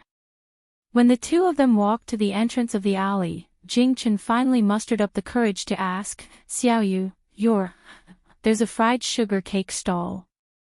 It was unclear whether Yu Shu had intentionally or not interrupted Jing Chen's words. She dragged him and ran across the street excitedly. Jing Chen had no choice but to swallow his words. He was dragged by her to the food stall that was emitting smoke and smoke. As soon as there was a pot of fried sugar cake in front of them, Yu Shu stuck her head out to look around. Soon, she had bought 6 sugar cakes in one go. She wrapped them in a few layers of oiled paper and held them in her arms.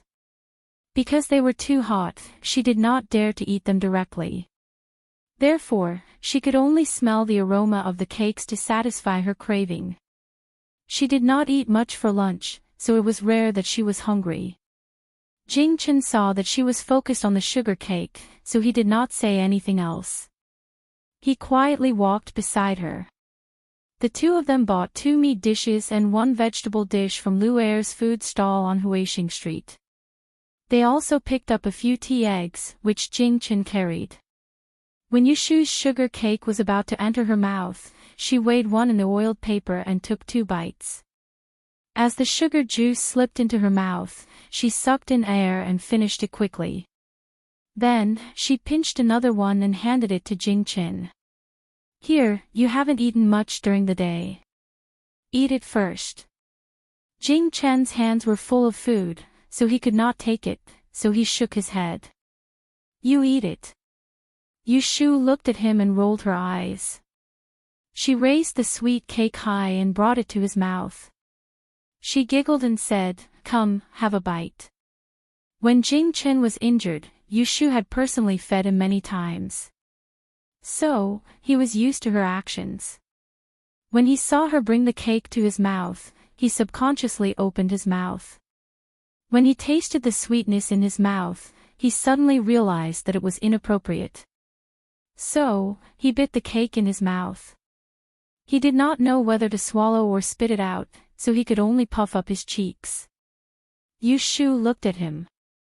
She was laughing in her heart, but she pretended that nothing had happened. She asked him, "How is it? Is it delicious?" Jing Chen had something in his mouth, so he could not speak. This child was also very honest, so he did not know how to respond with an N. Yu Shu teased him even more. She put the oiled cake to his mouth again. "Is it not delicious?" "I think it's delicious." "Have another bite." Jing Chen had a difficult expression on his face. He had no choice but to stiffen his neck and swallow the mouthful in his mouth. Because he swallowed too quickly, he accidentally choked and coughed violently. Cough, cough. When Yu Shu saw this, she immediately stopped teasing him and quickly patted his back. "Cough, no, cough, cough, it's okay." Jing Chen calmed down and waved his hand at Yu Shu. Yu Shu looked at his flushed face and rubbed her nose guiltily. She no longer had the mood to tease him. When she saw that they were about to reach the entrance of the alley, she slowed down and slowly said that. "Ah, I lied to you. It's my fault." Jing Chen did not react for a moment. He asked in confusion, "Lied to me about what?" If these words came from someone else's mouth, Yu Shu would think that he was asking the obvious. But this person was Jing Chen. She knew that he was not a cunning person. After a few steps of silence, she stopped at the entrance of the alley. She turned around and faced Jing Chen. Although she felt embarrassed, she still looked straight into his eyes. It's just that I'm actually a girl." She still wanted to take the initiative to say these words. She did not wait for Jing Chen to confirm it with her. When Jing Chen heard her admit it herself, he was even more certain that she was a girl. The scenes of their interactions flashed through his mind. The two of them were as close as brothers. His chest suddenly felt heavy, and for a moment, he didn't know what to say. Yu Shu had never seen Jing Chen lose his temper, but she did not think that he would not be angry. She looked at his face with the light of the lantern in front of the shop across the street. She carefully asked, "Jing Chen, are you angry?" "No." Jing Chen shook his head. Although he was feeling complicated, he would not be angry with her. "Really?" Yu Shu asked suspiciously. She was actually worried that Jing Chen would be dissatisfied with her lie if he found out that she was a girl. That would ruin their relationship. That was why she stayed in the house for the whole afternoon. Yu Shu could see Jing Chen's expression clearly, but Jing Chen could see her expression even more clearly. He could tell that there was some uneasiness on her face and knew that she was feeling uneasy. The suffocating feeling in his chest instantly dissipated. He thought for a moment and said seriously, "In this world, who hasn't lied to others before? It's just a matter of how much you lie or how little you lie, whether you lie to a bad person or a good person. It's not wrong to lie to others, but it depends on what you're lying to. Although you lied to me, you didn't do anything to harm me, nor did you harbor any ill intentions. Why should I be angry?" He knew that Xiao Yu liked to lie. Perhaps she had lied to him about more than one thing. However, he also knew that she did not mean him any harm. "Why does this sound so familiar?" Yu Shu muttered. "You said it before," Jing Chen said. Yu Shu suddenly remembered that she had said these words to him before. Seeing that Jing Chen remembered it so clearly, she grinned and hugged the remaining half a bag of fried sweet cakes. Her chest felt warm and her heart felt as if a large stone had been dropped. She patted his arm and said with a smile, "Jing-chin, I like your magnanimity. If you were an official, you would definitely be a prime minister. It wouldn't be a problem for your stomach to support 7 or 8 boats." Ha ha ha. She originally thought that she would have to waste her breath to explain to him. She did not expect that she would be comforted by him instead. This was really funny. Was it because she had the yellow frost stone that her luck changed so quickly? Although Jing-chen was still a little confused and could not adapt to Yu-shu suddenly becoming a girl, he also smiled when he saw her happy expression. The awkward atmosphere between the two of them dissipated in an instant. The two of them were cloudy and sunny, but the intimate scene between the two of them did not look so good in the eyes of Shui Rui, who was not far away. Shui Rui was really busy these past few days. First, the case with Taiheng Merchant Association was settled, and he took the opportunity to discuss a business deal with the owner of the Merchant Association. Then, the Supreme Court took over 2 cases, and he had to personally look over them. Lastly, the decorations of his restaurant were almost done, and he was going to open the next day. He had no time to spare, so he couldn't care about Yu-shu. He passed by Baichuan Academy in the afternoon and went in to see Yu Xiaoxiu.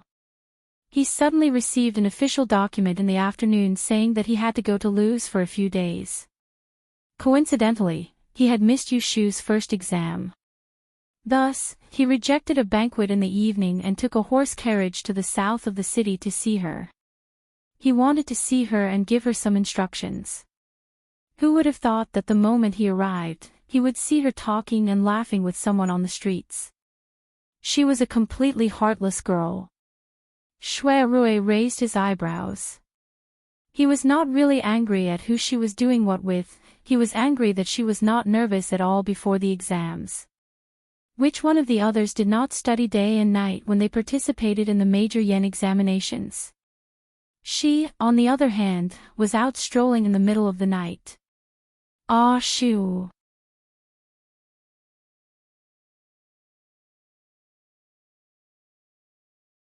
Chapter 2:15. It's so late. Why are you here? Yu-shu looked at the approaching figure and spoke. Jing-chen turned around as well, and he was slightly surprised to see that the person who came was Shui Rui. Shui Rui met Jing-chen's gaze and nodded. The two of them were considered to have greeted each other.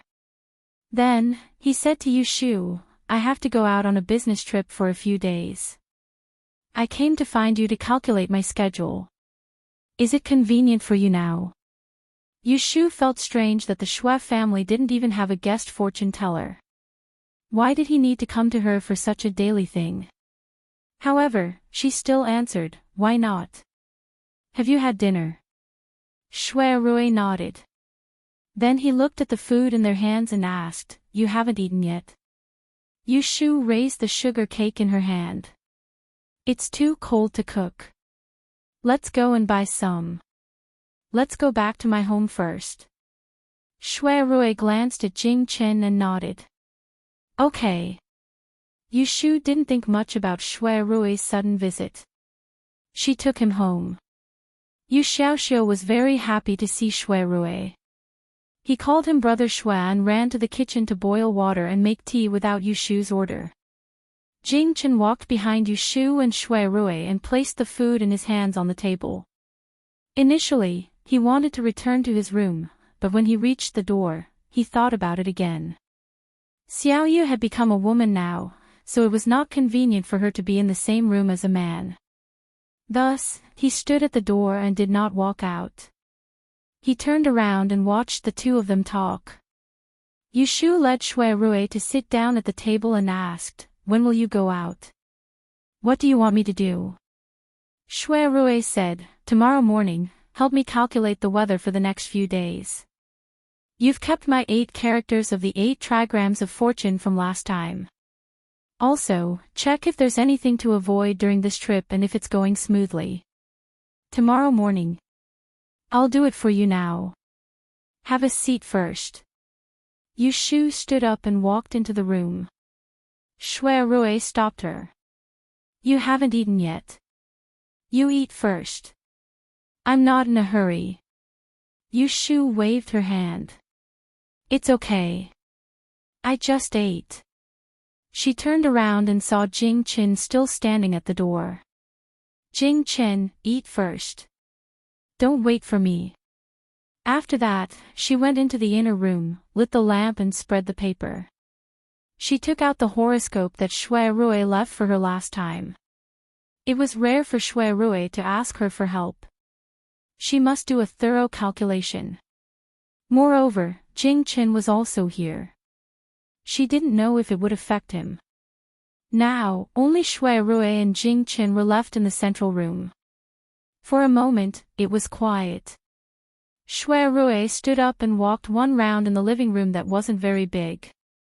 He looked at Yu Shu, who was engrossed in her calculations and did not pay attention to what was happening outside the window. He turned around and looked at Jing Qin, who had been standing at the door and quietly watching him since just now. He asked, "Young swordsman Jing, why are you looking at me like that?" Jing Qin thought for a moment and said honestly, "I think you look familiar. I seem to have seen you before." Shui Rui smiled and walked back to the table.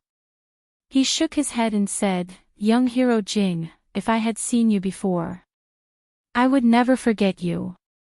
What a pity. What he meant was that they had never met before. Shui Rui then pointed to the empty seat across the table. "Sit down." Jing Qin walked over and sat down. His line of sight was still on Shui Rui's face. If it was someone else being stared at like this by Jing Qin, they would have long felt uncomfortable. However, Shui Rui acted as though nothing happened and asked, "You have been staying in Anling City for a period of time, right? I heard from Ah Shu that you came to the capital city to handle some matters. May I ask, how is the matter going?" Although Yu Shu didn't explain Jing Chen's background, Shui Rui got a lot of information from the case of the Taihing Chamber of Commerce. So he knew that Jing Chen was fished out of the river on the way. He was seriously injured and was taken care of by Yu Shu. Then, he escaped from the boat with her. Shui Rui saw that Yu Shu was very close to Jing Chen. It was obvious that she was in distress. However, he was worried that Jing Chen, a man in the Jianghu, had a grudge against him and would harm Yu Shu sooner or later. Shui Rui knew as well that Yu Shu was a person that extremely valued friendship. When she encountered an assassin that night, she blocked Jing Chen's attack and rescued him. Because of this friendship, if he were to warn her to stay away from this person, it would surely cause her to be displeased, so he'd never asked her about the matter with Jing Chen. However, Shui Rui didn't want to see them spending so much time together, whether it was out of concern or selfishness.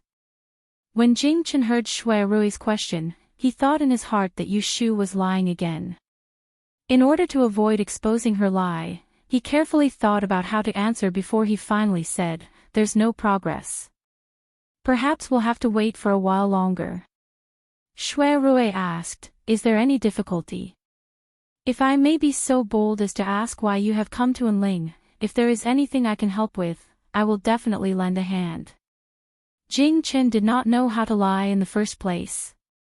Faced with Shui Rui's questioning, he could not answer, so he became silent. Shui Rui continued to ask unhurriedly, "Is there something inconvenient to say?" "I want to find a person," Jing Chen said slowly. Although he was hiding something, it was the truth. He lost his memory and got a hint in his dream. He went down the mountain to find a fate breaker, but he didn't know who that person was and where he was. Oh. Shui Rui's eyes flashed. He clasped his fingers on the table and looked at Jing Chen. He said seriously, "Is it a relative or a friend?" "If you are looking for someone, why don't you tell me the physical characteristics of that person? I have some connections in the capital and can help you find out." When he finished, Jing Chen shook his head and didn't say anything else. Just as Shui Rui was pondering over the meaning behind his shake of the head, Yu Xiaoxiu pushed open the door and walked in with a teapot in hand. As a result, Shui Rui changed the topic and said, "Since it's not convenient to talk about it, you can tell me when young hero needs help." Jing Chen nodded, "Thank you." Yu Xiaoxiu poured a cup of hot tea for Shui Rui and Jing Chen respectively. Then he sat beside Shui Rui and asked shyly, "Brother Shui, how long will you be away?" He was worried that Shui Rui promised to take him on horseback riding. He was worried that once he went out, he wouldn't be able to come back, and then the promise would not be valid. Yu Shu came to the capital and became financially independent. Yu Xiaoxiu didn't have the pressure of living in the Ji family. He played with people of the same age and soon showed his childishness. He was not playful, but he was not the same as before. He only knew how to study and do housework by himself and didn't care about anything else. Yu Shu hoped that he could be more cheerful and less restrained. Fortunately, Yu Xiaoxiu was very obedient, which made people feel at ease. Shui Rui reached out to touch his head and said with a smile, "I will be back in 6 or 7 days at most. Don't you have a holiday on the 5th and 6th of next month? When I come back, I will take you on horseback riding." "Okay." Yu Xiaoxiu was both shy and a little happy that his thoughts were pointed out. His stomach growled. He opened the cooked food on the table and handed a roasted meat to Shui Rui first. Shui Rui said, "I have had dinner." Yu Xiaoxiu rummaged in the oiled paper again and picked up a tea egg. He turned to Jing Chen, who couldn't use his right hand, and said, "Brother Jing, let me peel an egg for you." "Okay." About an hour later, Yu Shu came out of the room with various kinds of comments in her hand. She handed it to Shui Rui and said, "It's nothing serious. Just that you might encounter the first snow when you go out for a few days. Be careful of the slippery road and don't rush back and forth. Be careful of being trapped on the road." In ancient times, roads were not accessible in all directions. Not far from the city was the suburbs. The roads in the suburbs were not easy to travel on. Once there was heavy rain and snow, the roads would be muddy and slippery, and it was common for the horses to fall and overturn. The deeper they went into the winter, the colder the weather became.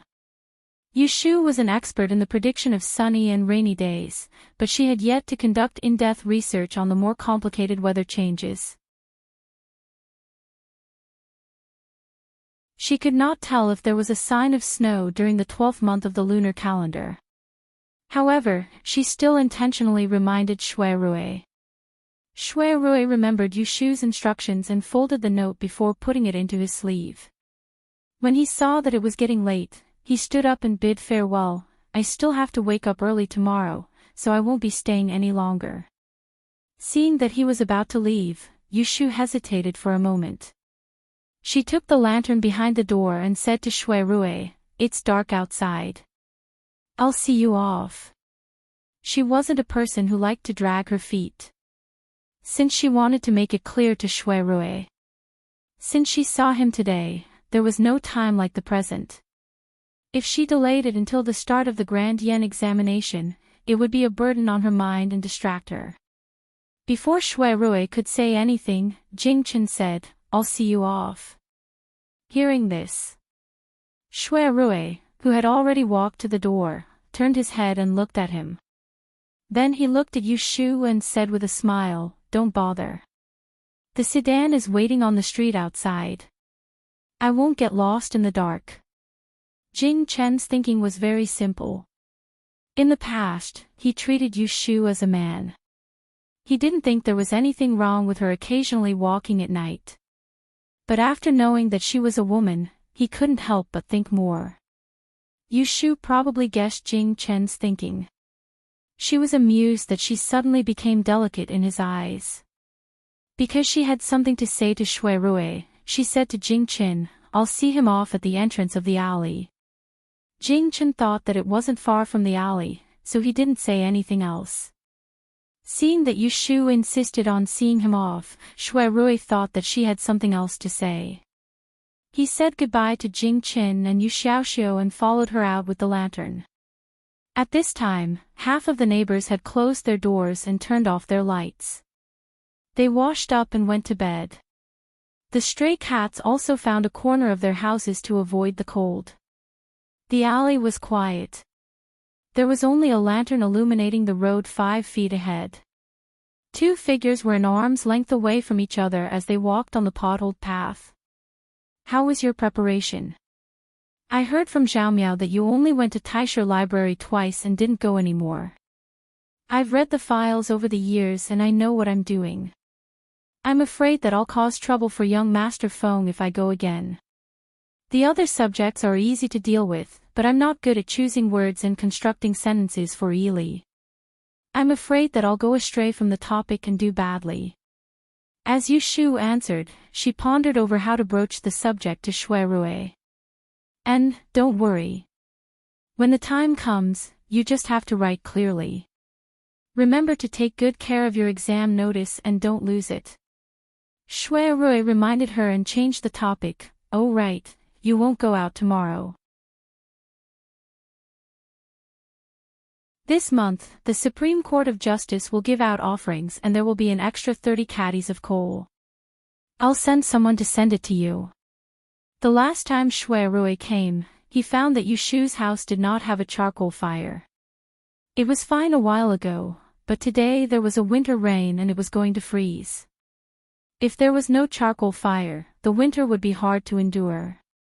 She also had to take an exam. If she studied at night without a charcoal fire, it would be easy to freeze her hands and feet. If it snowed, she might catch a cold and fall sick. Yu Shu's expression changed. She turned around to look at Shui Rui, and she happened to meet his gaze that was filled with warmth. She suddenly felt slightly agitated, so she pursed her lips and suddenly stopped walking. Shui Rui also stopped following her. What's wrong? Shui Rui finally found that something was wrong with her. Brother Shui, Yu Shu looked away and looked at the hazy light and shadow on the road. She lowered her voice, don't waste any more time on me. We can only be friends. Shui Rui was slightly stunned as he went over Yu Shu's words that came out of nowhere in his mind. Only then did he come back to his senses, and when he saw the indifferent expression on Yu Shu's face, the corners of his mouth couldn't help but curl up to reveal a wisp of a mysterious smile. He thought that this girl was born with a lack of a brain. He didn't think that she was clear in her heart. Shui Rui was not impatient at this time. Instead, he lowered his head and quietly asked her, since we are friends, I should be more concerned about you. What's wrong with that? Sensing his approach and smelling a wisp of the light fragrance of books, Yu Shu switched the lantern in her hand to another hand and took half a step back without anyone noticing. She sighed softly and said in a low voice, it's not appropriate. I already have someone I like. I can't accept your kindness for no reason. Yu Shu's head was lowered so she couldn't see Shui Rui's expression. She was so nervous that her palms were sweating, waiting for his reaction. Actually, this matter was a little unethical of her. As early as when Shui Rui took over the case of Tai Heng Commerce, she had already been aware of his intentions. Later on, it was clear that on the day when he came to look for her for the Great Yen examination, she asked him why he was taking care of her so much. At that time, he asked her a rhetorical question. She knew clearly in her heart, but she pretended to be confused. She didn't know what he saw in her. Otherwise, she really wanted to change. With the difference in status between the two of them, it was her bad luck that he took a liking to her. Now that she was being honest with him, it would be a lie to say that she wasn't worried about angering him. It was true that Shui Rui treated her with a good temper, but that day at the Dingbo Hall, she personally saw his sarcastic words with the prince. She knew that he was a person who would turn hostile. This was one of the top debauches in the capital. How could it be easy to provoke him? Just as Yu Shu was feeling uneasy, a hand gently fell on her shoulder. Shui Rui's overly calm voice entered her ears, it's getting late. I'll send you here. You can go back. Finishing his words, the hand on her shoulder left, not lingering for a moment. Yushu slowly raised her head. She could only see a gradually blurring figure in front of her. She tightly gripped the flickering lantern in her hand and dryly swallowed a mouthful of saliva. Logically speaking, with Shuerui's lukewarm reaction, she should be relieved. However, for some reason, she felt that this matter wasn't over yet. After Shuerui left, Yushu stood alone in the dark alley for a long time until Jing Qin came out to look for her. Xiaoyu, what are you doing standing there? Yushu snapped back to reality. She felt the cold wind blowing on her face. Shrinking her neck, she turned around and jogged towards Jing Qin. She handed the lantern to him and raised her hand in front of her face to breathe. I'm freezing. Go home quickly.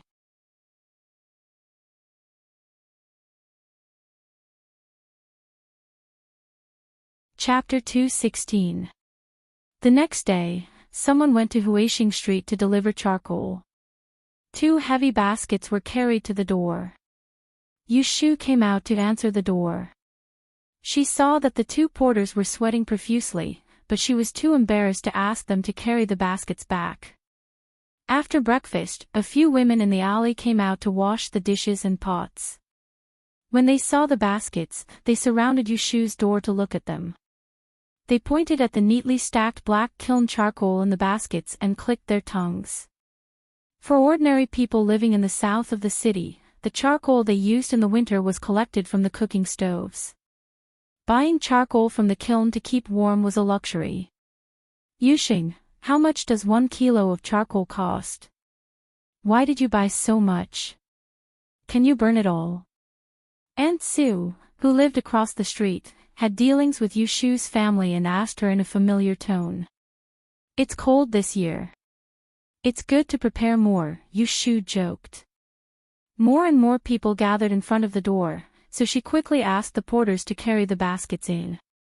Not only did Shuerui send the charcoal over, he even meticulously attached 2 flat stoves. The stoves were squarish and had a charcoal pit dug out in the middle.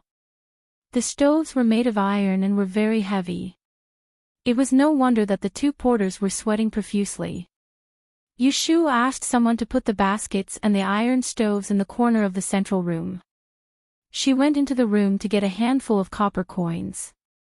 After thanking the porters, she sent them away. She closed the door and returned to the room. She saw Jing Qin standing in front of the baskets, curiously looking at a piece of charcoal. Is this also used to keep warm? Jing Qin turned to ask Yushu. Yes, to keep warm. Yushu walked in front of him and stared at the charcoal stove on the ground. She felt awkward. Previously, she had been able to treat Shuerui's kindness as a friendship between friends. But last night, she had made things clear. She couldn't accept his kindness with peace of mind. But he had come from afar to carry it. If she refused, could she let him carry it back? That would be too pretentious. She was very grateful to Shuerui. After all, she owed him so much that she could write an account book on it. As the saying goes, the tongue is soft when the tongue is soft when the hand is short when the hand is taken. She really didn't want to make things difficult for him unless it was absolutely necessary. Jing Qin put the charcoal back into the basket and asked Yushu, did Mr. Shui send these over? Yes. Jing Qin said, he takes good care of you, brother and sister. He is a good man. Hearing Jing Chen's evaluation of Shuerui, Yushu's expression changed, and she tilted her head to look at him. Jing Chen didn't know why she was looking at him like this. What's wrong? What a fool. Yushu whispered. She bent down to pick up an iron stove and planned to carry it into the bedroom. Jing Chen saw that it was heavy, so he hurriedly reached out to take it. Yushu wanted to avoid it, but she wasn't faster than him. Jing Chen took the iron stove from her arms and asked her, where do you put it? Yushu didn't have any temper with him. Seeing that he didn't need his injured hand, she pointed to the remaining iron stove on the ground and said, "Me and Xiaoxiu have one in the room, and you have one in the room." Jing Chen hesitated and said, "I'm not afraid of the cold." "No need. Put one in the living room, it will be warm when we eat." He was not afraid of the cold, but Yu Shu was afraid that he would catch a cold, so she said, "It will be colder in a few days. The mattress on your bed is not thick. It's better to put one in the room and burn it before going to bed. As for eating, you can move it out of my room." So, one of the two stoves was placed in Jing Chen's room. Before Yu Shu transmigrated, her family was very ordinary. When she was young, she lived in the countryside and used a charcoal stove in a relative's house. She tried to burn a few pieces of charcoal that Shui Rui sent over. After fiddling with it for a while, she found that there was no smoke, so she lit both stoves and closed the door. It didn't take long for the room to become warm. The little guy, Kim Bao, came out of nowhere and squatted next to the stove. Yu Shu thought it was dirty, so she took the opportunity to grab it and put it in the hot water basin to wash it. The little Goldie was unwilling to take a bath in the winter, so it almost shouted until its throat broke. In the end, it still couldn't escape the bath. Carrying the half-wet Kim Bao to the stove, Yu Shu dried its hair while telling Jing Chen about the safety precautions to pay attention to the ventilation when burning charcoal. She also taught him how to extinguish the stove. When Yu Xiaoxiu returned home, she saw that there was a stove in the room. It was very rare. Before dinner, she moved a stool around the stove to warm her hands, and her little face was red from the smoke. At night, Jing Chen sat alone in front of the window. Under the light of the candlelight, he flipped through the Taoist classics on the desk. He heard the sound of Yu Shu closing the door and bolting the door. He put the book upside down on the table and walked to the bed. At the foot of the bed, there was a red stove. It was Yu Shu who came to the room to burn it for him after dinner. Jing Chen bent down and closed the iron lid. After a while, he opened it again. Seeing that the fire in the stove was extinguished, he returned to the table and continued to read. 2 days passed in the blink of an eye. On the first day of the 12th lunar month, the traders in the entire Enling city finally welcomed the triennial Grand Yen examination. There was no grand prologue, but there was a different atmosphere everywhere in the city. The comprehensive examination of the 6 subjects became the biggest topic, and everyone had their eyes on this year's Grand Yen examination. Yu Shu got up when the sky was dim. She was the one who was going to take the examination, and Yu Xiaoxiu was even more nervous than her. He didn't sleep well the whole night. As soon as he heard the sound of her getting up, he immediately got up, hurriedly put on his clothes, and ran to the kitchen to prepare the stove. Jing Chen got up earlier than the siblings. He had already started a fire in the kitchen and boiled the hot water. Yu Xiaoxiu went into the house to take out a string of copper coins. He carried a big bowl and ran to the street to buy breakfast. The only one who was still in bed was Kim Bao. He was sleeping soundly under Yu Xiaoxiu's pillow. The exam candidates were the oldest, so Yu Shu was happy to enjoy the special treatment. After washing up, she put on a new set of clothes. Although she didn't need to hide her gender in front of Jing Chen anymore, and the Grand Yen examination was a female school, she still dressed like a young man and didn't change back into female clothes. One reason was that she didn't have a dress for the winter, so she didn't have to change. 2. She felt that wearing a robe was more comfortable than wearing a dress, so she didn't waste money to buy one. Yu Shu put the brush, ink, and paper she needed for the examination into a small bookcase. She carefully checked it and put away the most important exam paper. She leaned against the door of the bedroom and quietly looked at Jing Chen, who was arranging the bowls and chopsticks in front of the dining table, and Yu Xiaoxiu, who was squatting by the stove, adding charcoal. Her heart was at peace. She couldn't help but think of many years ago, when she was still a young student, that big exam was in full swing. Her parents and younger brother were also like this, carefully surrounding her for 2 whole days and 2 nights.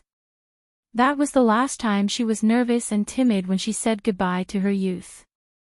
It was the same scene, but now she was in a different state of mind. After experiencing time and growing up, for a person who had crossed 500 years of history, what she felt at this moment was more joy. Joy that she had lived one more life, and joy that she could have today. "Big brother, come and eat." Yu Xiaoxiu pulled out a stool and called Yu Shu over.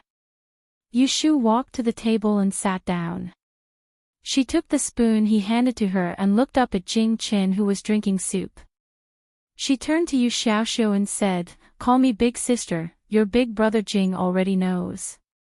Jing Chen's movement stopped. "Ah." Yu Xiaoxiu's mouth opened wide in hindsight. Yu Shu picked up a steamed bun and stuffed it into his mouth, saying, "Eat quickly." Putting the sweet porridge in front of Yu Shu, Jing Chen slightly raised the corner of his mouth, revealing a smile. Although Shui Rui said that he would send someone to pick up Yu Shu, she still rented a carriage in advance in case of an accident. As it turned out, it was unnecessary. As soon as she got out of the alley, she saw a carriage waiting at the north end of the street. The red cover of the carriage was pulled by a strong horse.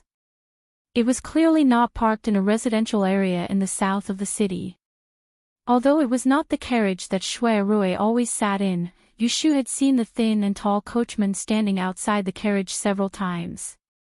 That time when Shui Rui took her to visit Xia Zhang's family, it was this coachman named Old Shui who drove the carriage. Yu Shu wanted to take a detour, but the coachman had sharp eyes and waved at her from afar. She couldn't pretend not to see him even if she wanted to, so she could only walk up with a smile. "Old Shui. Miss, please get on the carriage. I will send you to Taiching department." Old Shui smiled and rolled up the curtain of the carriage. Yu Shu didn't want to embarrass a servant, so she got on the carriage.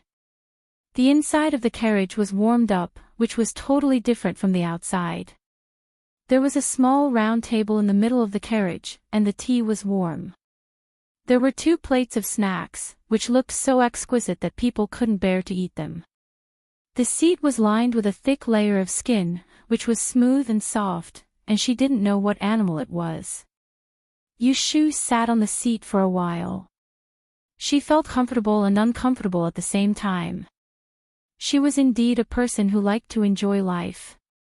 In her previous life, she did some wicked things and spent most of the money she earned on Yulei, but she never treated herself badly. She ate and wore what she needed, and as long as she could afford it, she was not reluctant to spend it. She became stingy after she transmigrated. However, the enjoyment she liked was to be self-sufficient. Even if the money she earned was black-hearted, it was also her ability. She didn't want to sit around and enjoy the fruits of others' labor. Fortunately, the carriage ran fast, and soon they arrived at the north of the city. There were 5 departments under the Celestial Commissioner, and this Taiching department was one of them. It was also the largest department. It was located on the main street of Shihua Prefecture, occupying 10 acres of land. In front of the door, there was a wide road that could accommodate 4 or 5 carriages. But today, the street was very crowded. Everyone who came here were examinees. Not to mention the carriage, it was difficult for people to squeeze in. Yu Shu got off the carriage at the corner of the street, carried her bookcase, and followed the crowd to the gate of Taiching department. In front of the gate, there were 2 rows of 12 officials. They had swords on their waists and sticks in their hands. They looked very dignified. Therefore, the gate was empty. No one was allowed to come close until the examination time. There was a notice posted on the wall outside the gate. Many people gathered below to look at it. It was noisy and chaotic. Yu Shu hugged her bookcase and spent a lot of effort to squeeze to the front. She looked up at the notice. It turned out that there was an official ban on documents, similar to what examinees should pay attention to. Yushu noted it down one by one. If there was anything she didn't understand, she would smile and ask the people around her. After a long time, the girls' school had to enter from another gate. Yushu hurriedly asked for directions and squeezed out again. When she was near the end of the street, she found the west gate of Taiching department. There were a lot fewer people here. What she saw were all women. Of course, there were a few like Yushu who wore long robes and had their hair tied up in a bun.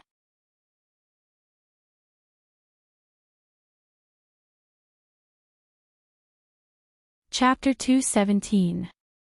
The first subject of the Dian exam is Yili, which is located in the Taiching department. Men and women are not separated, one is in the east courtyard and the other is in the west courtyard. There is a long queue in front of the two doors. Everyone has to be searched before entering to prevent the candidates from smuggling anything. The only difference is that there are several female servants in charge of the search in front of the west courtyard. Yushu queues with the crowd and looks at the candidates in front and behind her. She finds that there are not many old people here. They are all young girls in their teens. They are well dressed and obviously come from a good family.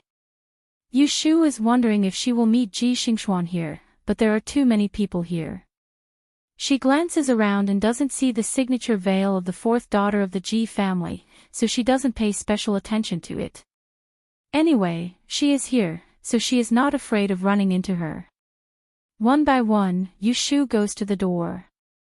She is patted up and down by the female servant, and her book box is turned over. Finally, she gets a number plate. After registering at the writing officer, she is led into the gate of the Taiching department and is assigned to a line. Once there are more than 30 candidates, they are led along the high wall to the examination hall of the inner courtyard under the guidance of several officials. Don't whisper or look around. Follow the people in front. Under the orders of the officials, the candidates keep quiet and the atmosphere is very dull. No matter if they know the people in front of them or not, they just look down at the road in front of them. Everyone is afraid of making a mistake and losing the great opportunity of the 3 years, so they don't dare to act rashly. Before entering the hospital, Yushu imagined what the examination hall would look like. She thought it would be a prison like the place she saw in the TV series. However, when she is really led to the place, she finds that it is not a closed place, or rather, it is even worse than the prison examination hall. Rather than calling it an examination hall, it would be more accurate to call it an extremely spacious rooftop. There were entrances on the east and west sides, and 16 flights of stairs leading up to it. On the rooftop, there were hundreds of short tables and chairs set up in a crisscross pattern. Many examinees were already seated on their seats. Dozens of felt blankets were laid out on the walkway. There was a fence every 10 steps. Red, green, and white banners were fluttering in the wind. Yushu was stunned speechless. It was such a cold day, and they still had to take an outdoor test. No matter how unwilling she was, she still obediently followed behind the examiner. Relying on the number plate in her hand, she was arranged to sit in the examination hall. The moment her butt touched the chair, a gust of cold wind blew over, causing her to shiver. She quickly hid her hands in her sleeves, in case her hands froze and she couldn't write properly. She took the opportunity to sneak a glance at her surroundings. It was rumored that the number of female transvestites in the grand examination was, at most, less than 10% of the number of male transvestites. In this examination hall, she estimated that there were no less than 500 or 600 seats. Each seat was separated by a distance of half a zhang, and there were 2 servants patrolling along each aisle. Just by moving their heads, they would be able to see all the seats around them. Apart from that, there was a warm shed on the south and north sides respectively, with a few examiners seated inside. The sound of drums could be heard from the front. After 12 times, Yushu saw a servant at the front carrying a stack of papers and handing them out. She unhurriedly opened her book box and placed paper, ink, and other materials on the table. She wasn't in a hurry to grind the ink. When she received the papers, she first scanned through them. There were a total of 6 questions, and all of them were based on the theory of Ely. In Yushu's eyes, 4 of the questions were solutions.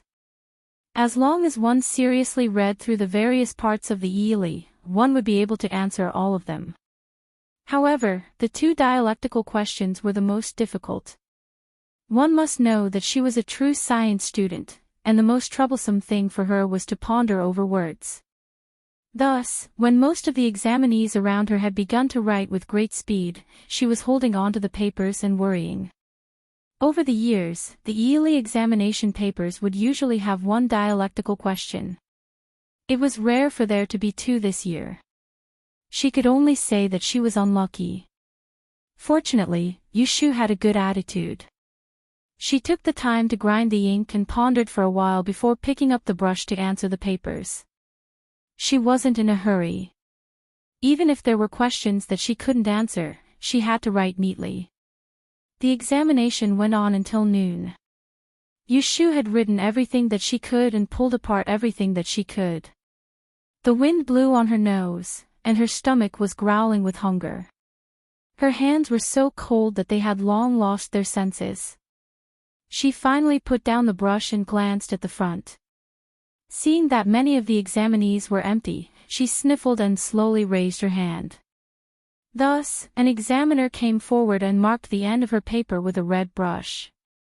He tied her up with a rope and gestured for a servant to take her away from the examination hall. As soon as she got off the rooftop, Yushu rubbed her palms fiercely. As she blew into her palms, she lightly stomped her feet. She wished that there was a pot of fire for her to jump into right now. It was really freezing. No wonder this examination had to be held for 3 days after the end of the examination. If it continued like this, 7,000 out of 8,000 examinees would fall ill. What was the point of continuing with the examination? After exiting the teaching department from the west gate, Yushu's steps finally relaxed. The next subject was feng shui. She didn't intend to go there. She was waiting for the next subject, astrology. In between, she could relax for a few days. Oh, right, she almost forgot that she still had to see Bai Qing and Qiu Biao being beheaded on the 3rd day of the new year. Many people were waiting for the examinees in front of the gate. Some were family members, and some were maids and manservants. When they saw the examinees coming out, they hurriedly went forward to welcome them, helping to carry the bookcase and hand the hand stove. Originally, Yu Xiaoxiu and Jing Chen wanted to come and pick up Yushu. But she refused them because it was troublesome. In fact, she didn't want them to wait outside in this cold weather. But now, she saw people greeting her when she came out. She was alone, so she couldn't help but feel a little envious. The coachman, Lao Chue, was waiting for her on the street. When he saw her figure from afar, he waved at her as if he was afraid that she couldn't see him. Yushu was happy. She quickened her steps and trotted to the side of the carriage. She thanked him. "Hey, Lao Chue, I'm sorry to make you wait outside in this cold weather." Lao Chue smiled and pulled the curtain of the carriage. "I'm fine." "Miss, you must be cold. Get in the carriage and sit down." Yushu nodded and hurriedly climbed into the carriage to avoid the wind. She immediately shivered because of the warm air inside the carriage. She breathed a sigh of relief and couldn't help but praise Master Shui. "Miss, you have been hungry for the whole morning. Do you want to find a place to eat first before going back?" Lao Chue asked. Yushu took a piece of cake from the plate on the table and stuffed it into her mouth. She swallowed it and waved her hand at Lao Chue. "No, please send me home." When Yushu returned home, the first thing she did was pour a basin of hot water to wash her frozen hands and face. Jing Chen saw that her nose was red from the cold, so he moved the stove in his room to her room and stoked the fire. Yushu set up the pot and threw a piece of ginger into it to boil. She sniffed and said to Jing Qin, who had come to the kitchen to look for her, "I can't take it anymore. I have to go back to bed." Jing Qin, look at the stove. When the water is boiling, pour it into a bowl for me. After saying that, she ran into the room, took off her shoes and jacket, shook off the quilt, and got on the bed. She covered herself tightly. Kim Bao was sleeping at the end of the bed. It was woken up by her movement. It quickly jumped to the side of the bed to her pillow and chirped at her. Its thin tail gently swept her forehead. It seemed to be acting coquettishly. It was hungry. "Go away, I'm still hungry." Yushu pushed it down with one finger and reached under the pillow. She rummaged around and found a pouch. She took out the yellow frost stone hidden inside and rubbed it in her palms. Not long after, she felt her palms warm up. Now that she knew that this small bead was very precious, she didn't dare to take it with her today. She was afraid that she would accidentally lose it when she searched her body. Holding the yellow frost stone in her hand, Yushu lay on the bed and looked at it. This small yellow bead, which was as big as a marble, was smooth. If she looked closely, she could see some natural stone patterns on it. It was different from jade. She still remembered that she saw Ji Xingxuan wearing it on her hand in the library of Taisher Shuyuan. It was hanging with a red string, and it looked very beautiful. Thinking of Ji Xingxuan, Yushu's thoughts jumped to another thing, the exam paper that Yunhua Ez took in the Grand Yen examination. She used that exam paper to exchange for the yellow frost stone. Now, it was in the hands of the Ji family. At the same time, it proved her guess. There was an old question in this year's Grand Yen examination. It was the 3-star question from 20 years ago. At that time, she was focused on how to get the yellow frost stone back and didn't think much about other things. Now that she thought about it, Yunhua Ez's answer to that question was really interesting. A son will be born in this year. Great fortune will bring disaster. This sentence, literally, meant that a person who carried great fortune and disaster was about to be born. Thinking about this answer, she couldn't help but think of Jing Qin. She didn't know anyone who had great fortune, but from what she knew, there was no one who was more worthy of the words, "bring disaster," than Jing Qin of Tianchong's K star. What was interesting was that this exam paper happened to be 20 years ago. This was a written question, so the examinees back then didn't actually see this celestial phenomenon. She didn't know when the person who came up with this question saw this celestial phenomenon. If the celestial phenomenon happened to appear that year, then Yunhua Ez's answer would be thought-provoking. This person who carried great fortune and disaster should be around 20 years old. He was about the same age as Jing Qin.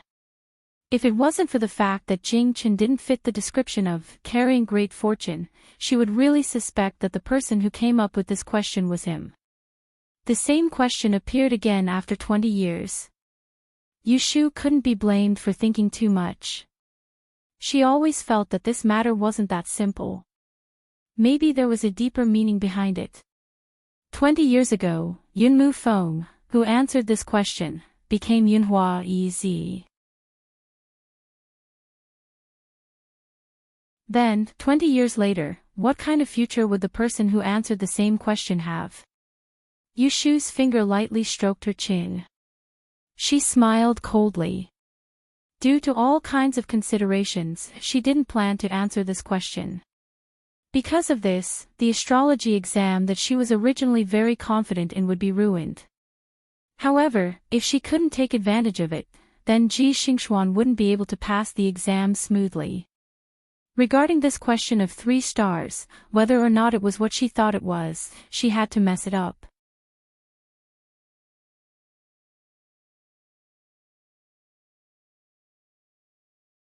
Chapter 218.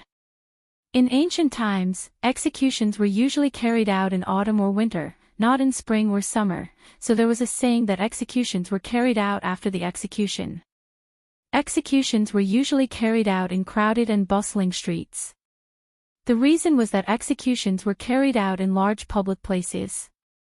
Firstly, it was to warn the common people, and secondly, it was to suppress the evilness of the dead. Therefore, executions were usually carried out at noon, when the sun was the highest. On the 3rd day of the 12th lunar month, before Yu Xiaoxiu went to school, Yu Shu hung the house key around his neck and gave him a tail. She told him to have dinner outside when he came back in the afternoon, and that she and Jing Qin would be back late. Yu Xiaoxiu was a sensible person. He knew that the two of them were going to watch the execution. Seeing that Yu Shu had no intention of bringing him along, he didn't make a fuss. Instead, he walked out of the door with a serious expression on his face. While it was still early, Yu Shu cooked the 3 caddies of eggs she bought yesterday. The tea eggs on the street cost 15 copper coins each, and they were bland and tasteless. She had a slightly salty taste, so she cooked them according to her preferences. They wouldn't go bad in the winter, and they could be eaten as breakfast in the morning. When she was hungry, she could peel one. The pot was stewing on the fire. Yu Shu washed her hands and went to Jing Chen's room to change the dressing on his hand. The wound had been growing for almost a month, but the scab hadn't completely fallen off. After removing the gauze, she saw that there was one across the joints of his 4 fingers and one across his palm. It looked like there were 2 long worms crawling on it, which made Yu Shu frown. Jing Chen tried to shake his hand and felt that there was no problem, so he discussed with Yu Shu, "It doesn't hurt or itch, so there's no need to apply medicine, right?" Yu Shu said, "It's fine if you don't apply medicine on your hand. Then from tomorrow on, you can drink medicine soup instead." Jing Chen obediently extended his right hand to her. Compared to drinking the medicine, it was better to apply it on his hand. After the medicine was changed and the tea eggs were cooked, the two of them tidied up. Yu Shu wrapped a few hot tea eggs and slung a small bag over her shoulder. She locked the door and left with Jing Chen. Since coming to the capital, Jing Chen had almost never gone out during the day. Today, they were going to Changchun Street, the place they went to when they changed back to Yellow Frost Stone not long ago in the heavy rain. Therefore, Yu Shu didn't let him wear the distinctive bamboo hat. She was afraid that the Ji family wouldn't give up and would secretly look for them. Anyway, she was with them, so she was not afraid that he would have any contact with others. With the Yellow Frost Stone, Yu Shu felt was very safe. "Here, have a taste of what I made. Is it as good as the one sold in Second Sun's shop?" Yu Shu peeled a tea egg and handed it to Jing Chen first. Then she threw the egg skin on the roadside. It was not her fault for being uncivilized. In ancient times, there were no garbage bins on the roadside, and there were no aunties and aunties with armbands patrolling the streets. Littering and spitting didn't warrant a fine. Jing Chen took it and tasted it. After eating it, he commented, "It's a little salty." "Salty?" Yu Shu peeled another one and took a bite. She secretly frowned. It was indeed salty. He knew that she put 2 more spoonfuls of salt in it, but he still said shamelessly, "Tea eggs are delicious when they are salty." Oh. Jing Chen never argued with Yu Shu. Basically, whatever she said, it was. They didn't take a taxi. They walked past Automosmanthus Square. Then Yu Shu led Jing Chen to a cloth shop in the alley where she often bought clothes. She picked out the cloth on the counter for a long time. Finally, she chose a color. She gestured on it and asked the shopkeeper to cut a small piece. Jing Chen stood beside her and quietly looked at the decoration in the shop without saying a word. The shopkeeper recognized that she was a regular customer. Seeing that she asked for such a small piece of cloth, he kindly offered to give it to her. Yu Shu didn't refuse. She also asked for a fine needle. They went out of the cloth shop. Yushu turned to ask Jing Qin, "Why don't you ask me what I want such a small piece of cloth for?" Jing Qin asked, "What do you want it for?" "I'm not telling you." Jing Qin was often teased by her. After getting used to it, he slowly realized that the more he argued with her, the more energetic she became. It was best not to argue with her. Seeing that he didn't pursue the matter, Yushu lost interest. She touched her nose resentfully and took the initiative to gesture with her hand. "I plan to sew a small pocket and sew the yellow frost stone into it. I'll make a talisman with me so that I won't lose it again." "Okay." Jing Qin nodded. "That's good." The two accompanied each other all the way from the south of the city to Qinyuan Street. It was not noon yet. Yushu had eaten 3 salted eggs on the way and was already thirsty.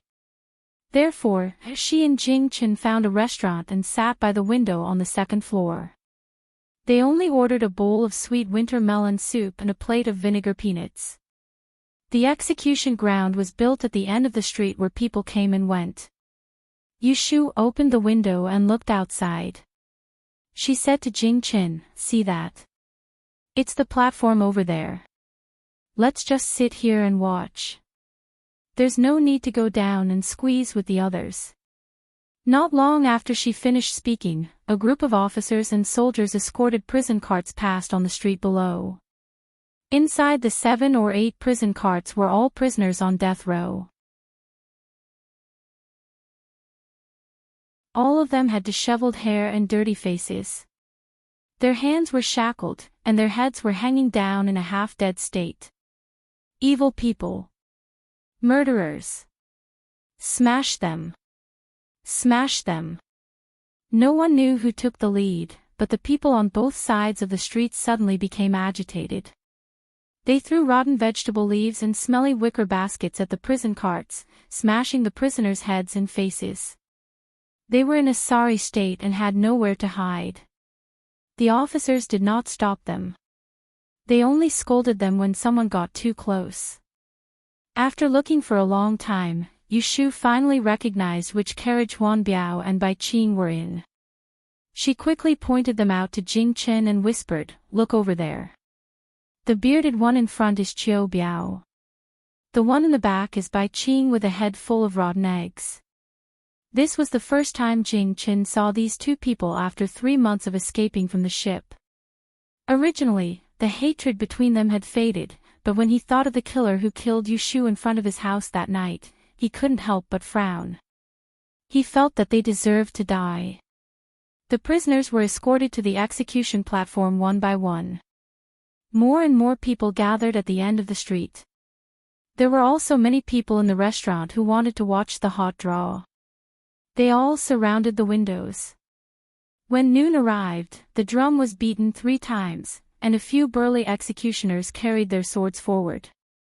They removed the death duel cards on the backs of the criminals, and raised the countless blades in their hands high, waiting for the next order. Yushu's eyes were wide open. She was afraid that she couldn't help but close her eyes. Thinking of the bloody scene she was about to see, her palms were sweaty. In fact, she was not very brave. She was especially afraid of death. Not only was she afraid of her own death, but she was also afraid of seeing others die. She had lived for decades and lived 2 lives. She had always been unwilling to die without revenge. However, this was the first time she took revenge on someone to death. Once everything was over, besides venting her anger, there was always a little fear in her heart. This was human nature. If there was no fear, then she was really cold-blooded and heartless. Jing Qin looked at her like this. His lips moved as if he wanted to say something. However, the judge on the execution platform had already thrown down the fire stick. "It's time to die. Execute." As the knife rose and fell, Yushu's vision suddenly darkened. She held her breath and wanted to push away the palm in front of her. However, her hand fell back halfway. There was a moment of silence on the street, followed by a buzzing sound in her ears. Her throat was dry. She took a breath and asked, "Is it chopped off?" Jing Chen blocked her with one hand and looked at the bloody execution platform. "Yes." After a moment of silence, Yu Shu pulled down Jing Chen's hand. She didn't look at the street anymore. She turned around and sat back to her seat. She patted the table and called the waiter, "Bring a pot of wine and a plate of long slices. The spicier the better." When the dishes and wine were served, Yu Shu first took a bite of the red ox tongue and then took a sip of wine. It was spicy enough. When the hot air rushed to her head, she immediately felt comfortable. She looked up and saw Jing Chen looking at her without blinking. There was a clear worry on his face. She raised the pot of wine and smiled at him. "Come, drink a cup with me. I won't blame you for covering my eyes just now." Jing Chen took the empty cup and handed it to her. Yu Shu filled his cup and poured a cup for herself. She clinked glasses with him and thought for a moment before saying, "Let's have a happy ending." "Yes, happy ending." Jing Chen also copied her and clinked glasses with her. Yu Shu drank the cup in one gulp. Jing Chen drank slowly, but he also finished the cup in one gulp. Yu Shu looked at his empty cup with satisfaction. Then, she drank the wine and ate the plate of spicy long slices. She didn't pour another cup for him. She had a good capacity for alcohol, but Jing Chen didn't drink. One cup was enough. After all, he still had business in the evening. After watching the execution, Yu Shu and Jing Chen went to another tea house. They found a seat in the corner and listened to the storyteller at the center of the tea house tell a Jianghu joke. They asked for a pot of green tea to relieve the alcohol. "Let's talk about the young lady that Prince Xiang met on the boat earlier. She is actually a wealthy merchant in Guangdong. He is said to own 100 boats and is known as the over 1,000 sails. She is Wen Sui Sui, the precious daughter of Wen Hua Kun." When they met on the boat that day, Wen Sui Sui was attracted by Prince Xiang's beauty and admiration grew in her heart. However, when they met again in such a scene, she fell in love with him. Prince Yang is also a romantic and passionate person. He is infatuated with Wen Sui Sui. Even though he already has a beautiful wife at home, he cannot help but be moved. The storyteller was not bad.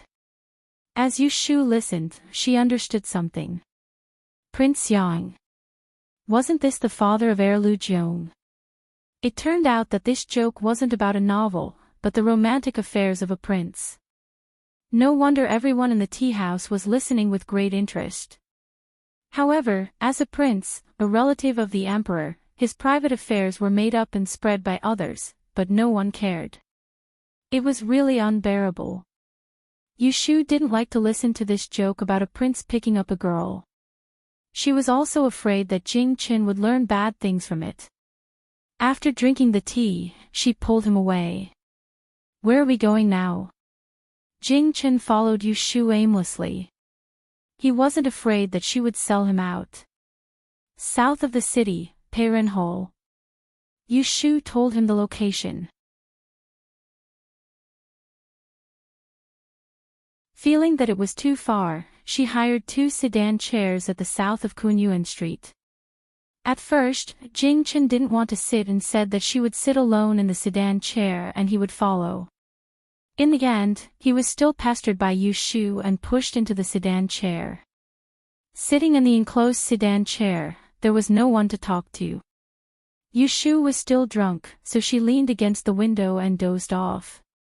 She only opened her eyes with a yawn when the sedan door was opened and the cold wind blew into her neck.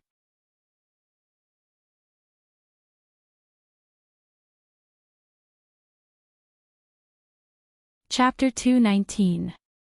Training Hall in the south of the city is the gathering place for Dian candidates from the 13 provinces in the north and south. Anyone with a letter of recommendation from a diviner in Anling can stay there after paying a certain amount of money. Training Hall is open all day long, probably because the food and accommodation here are cheaper than ordinary inns and restaurants. Every year in August, it is always crowded. But this does not prevent diviners from coming during the day to ask about it. By the time Yushu and Jingchen arrived at the human cultivation hall, the sky had already darkened. After sending away the sedan bearers, the two of them entered the hall one after the other. In the front courtyard was a 2-story tea room. It was filled with people. Some were chatting, some were chatting. Their voices were not loud, but when added together, it created a buzzing noise. A few waiters walked back and forth with tea trays, and the shopkeeper occasionally called out, "Guests, there are seats inside. Please come in." A waiter takes the time to greet Yushu and Jingchen who have just entered. Yushu waved her hand and said, "I am looking for someone." "Where is the guest room?" The waiter smiled and said, "Who are you looking for?" Yushu said, "Xiao Wen." The waiter raised his head and thought for a while. He pointed in a direction and said, "Please go through the hall and turn right. It is the second building on the east. It should be the third room from the left." Yushu was surprised and said, "Brother waiter, you have a good memory. There are hundreds of guests in this training hall. How can you remember all of them?" "Haha, I serve tea and food all day long. I get to know them all." Yushu nodded and went to the backyard with Jingchen to look for someone. As soon as they entered the hall, Jingchen asked her, "Who is Xiao Wen?" Yushu spread out her hands and said, "I don't know." Jingchen felt strange and asked, "Then why are you looking for him?" Yushu said, "I just wanted to visit the guest room in the backyard and made up a name." Hearing this answer, Jingchen was shocked and asked, "What if there is no one named Xiao Wen?" Yushu said nonchalantly, "Then I'll find someone else. There are many people with the surname Zhao. If it's not Zhao Wen, then it'll be Zhao Wu or Zhao Bin. I'll be able to fool one of them." Yushu did not really go to find Zhao Wen. Instead, she brought Jingchen up to the second floor. She casually knocked on a door and used the excuse of asking a guest to look around the room. She knew where the desk and bed were placed. Then, she knocked on 2 or 3 rooms to confirm the layout of the guest room before going downstairs with Jingchen. They strolled around the first floor and finally found a spot. She pointed at the 8 to 9 feet high wall and asked Jingchen in a low voice, "Can you use your lightness ability to jump over this wall?" Jingchen glanced at it and said, "Sure." Yushu clapped her hands happily. "That's great. Let's find a place to have dinner and come back later." They went out of Peiren Training Hall and found a nearby restaurant to have some fried pancakes and hot noodle soup. They didn't leave until the restaurant was about to close. It was already late at night. There was no one on the street. Occasionally, a carriage would pass by in a hurry. Yushu and Jingchen walked along the wall to avoid the wind. They went around to the back wall of Peiren Training Hall. It was pitch dark here. If it wasn't for the moonlight in the sky, they wouldn't be able to see anyone. Yushu raised her head and looked at the exposed floor above the wall. She found the windows facing the desk and the bed. She looked around for a while to make sure no one was around. Then, she took out a stack of carefully folded notes from her bag and handed it to Jingchen. She pointed to the top of the wall. She whispered, "You go up the wall, turn over to the other side, and from that window, put these notes through the crack of the window. Put 1 note every 2 windows, and 1 note every 3 windows downstairs. Don't make a mistake." Jingchen took the stack of notes. He had internal force and night vision, so he felt it was familiar at first glance. He asked her, "Did you ask me to write this the other day?" "Not long ago, Yushu came home one day. She said that she had a way to get back the yellow frost stone, so she asked him to write an anonymous letter. Then, she took an old piece of paper and asked him to add another sentence on it. She made more than 20 copies of the letter, but she didn't say what it was for." Hee, that's it. Yu Shu urged, "Hurry up, I'll keep a lookout for you. Be careful not to be seen by others." This girl didn't do anything good, but she also led Jing Chen astray.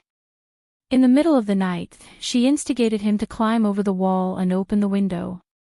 Fortunately, Jing Chen always regarded her as kind-hearted. He knew it was inappropriate, but he didn't refuse her request. "Wait for me downstairs." Yu Shu watched as Jing Chen took a few steps back. Then, with a leap, he jumped 5 feet into the air. His feet tapped on the wall, and his whole body soared up. His clothes fluttered as if he was flying. His movements were clean and beautiful. In the blink of an eye, he disappeared on the other side of the wall. Seeing him easily flip over such a high wall, Yu Shu clenched her fists in excitement. She thought to herself that when Jing Chen regained his memory in the future, she would definitely ask him for some advice. She wondered if she could still learn at such an old age.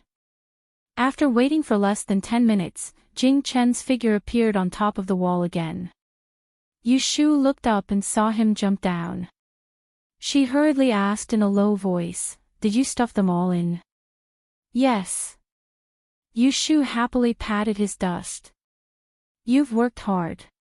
Come, let's go home." Next, she just had to wait for the examinees to wake up the next day and find the notes that were stuffed in through the window. At that time, it would be interesting.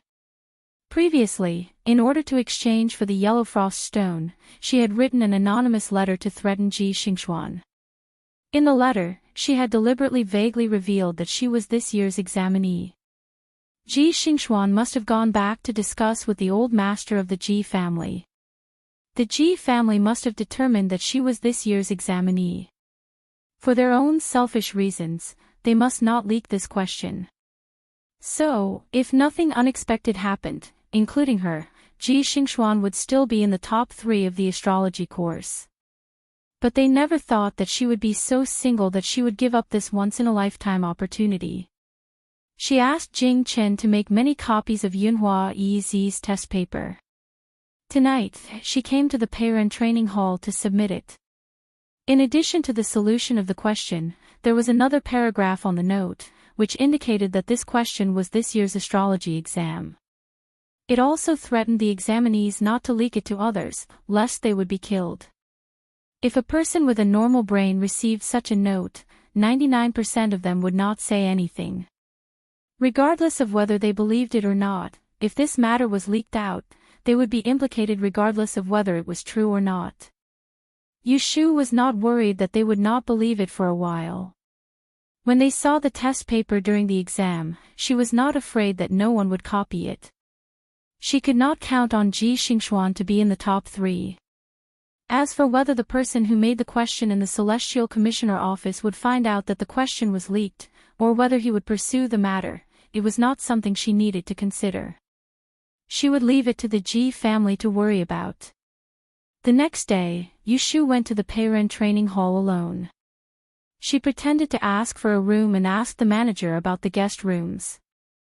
With a few words, she got the information. It was said that several guests had checked out early in the morning, and the manager was puzzled. Yu Shu understood in her heart that the people who checked out must have received the note this morning. They were afraid that there would be more trouble, so they sneaked away cleverly.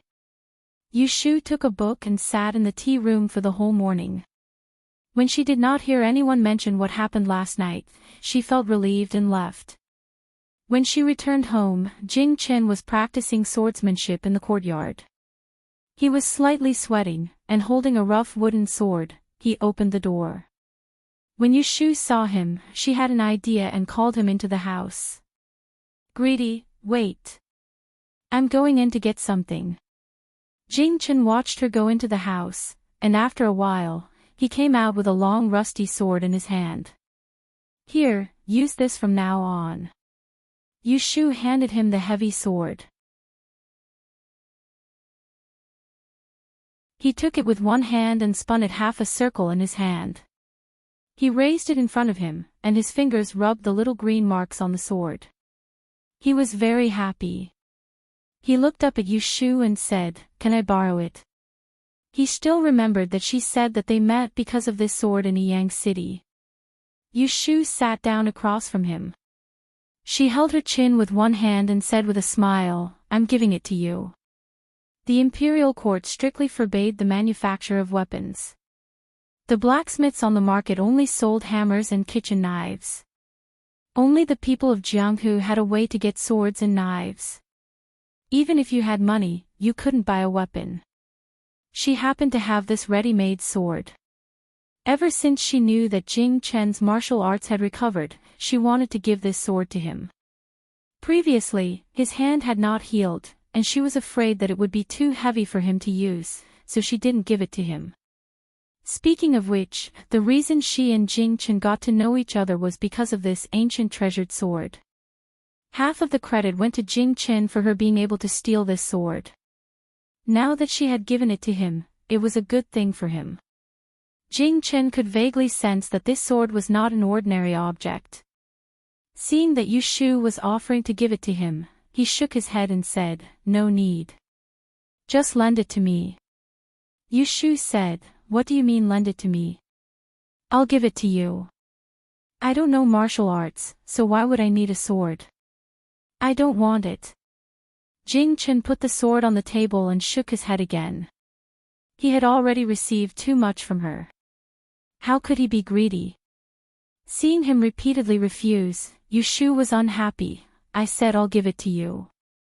Don't be so hesitant. If you don't accept it, then I'll give it back to you." As Yu Shu said this, she put her hand into her collar and pulled out a thin yellow ribbon.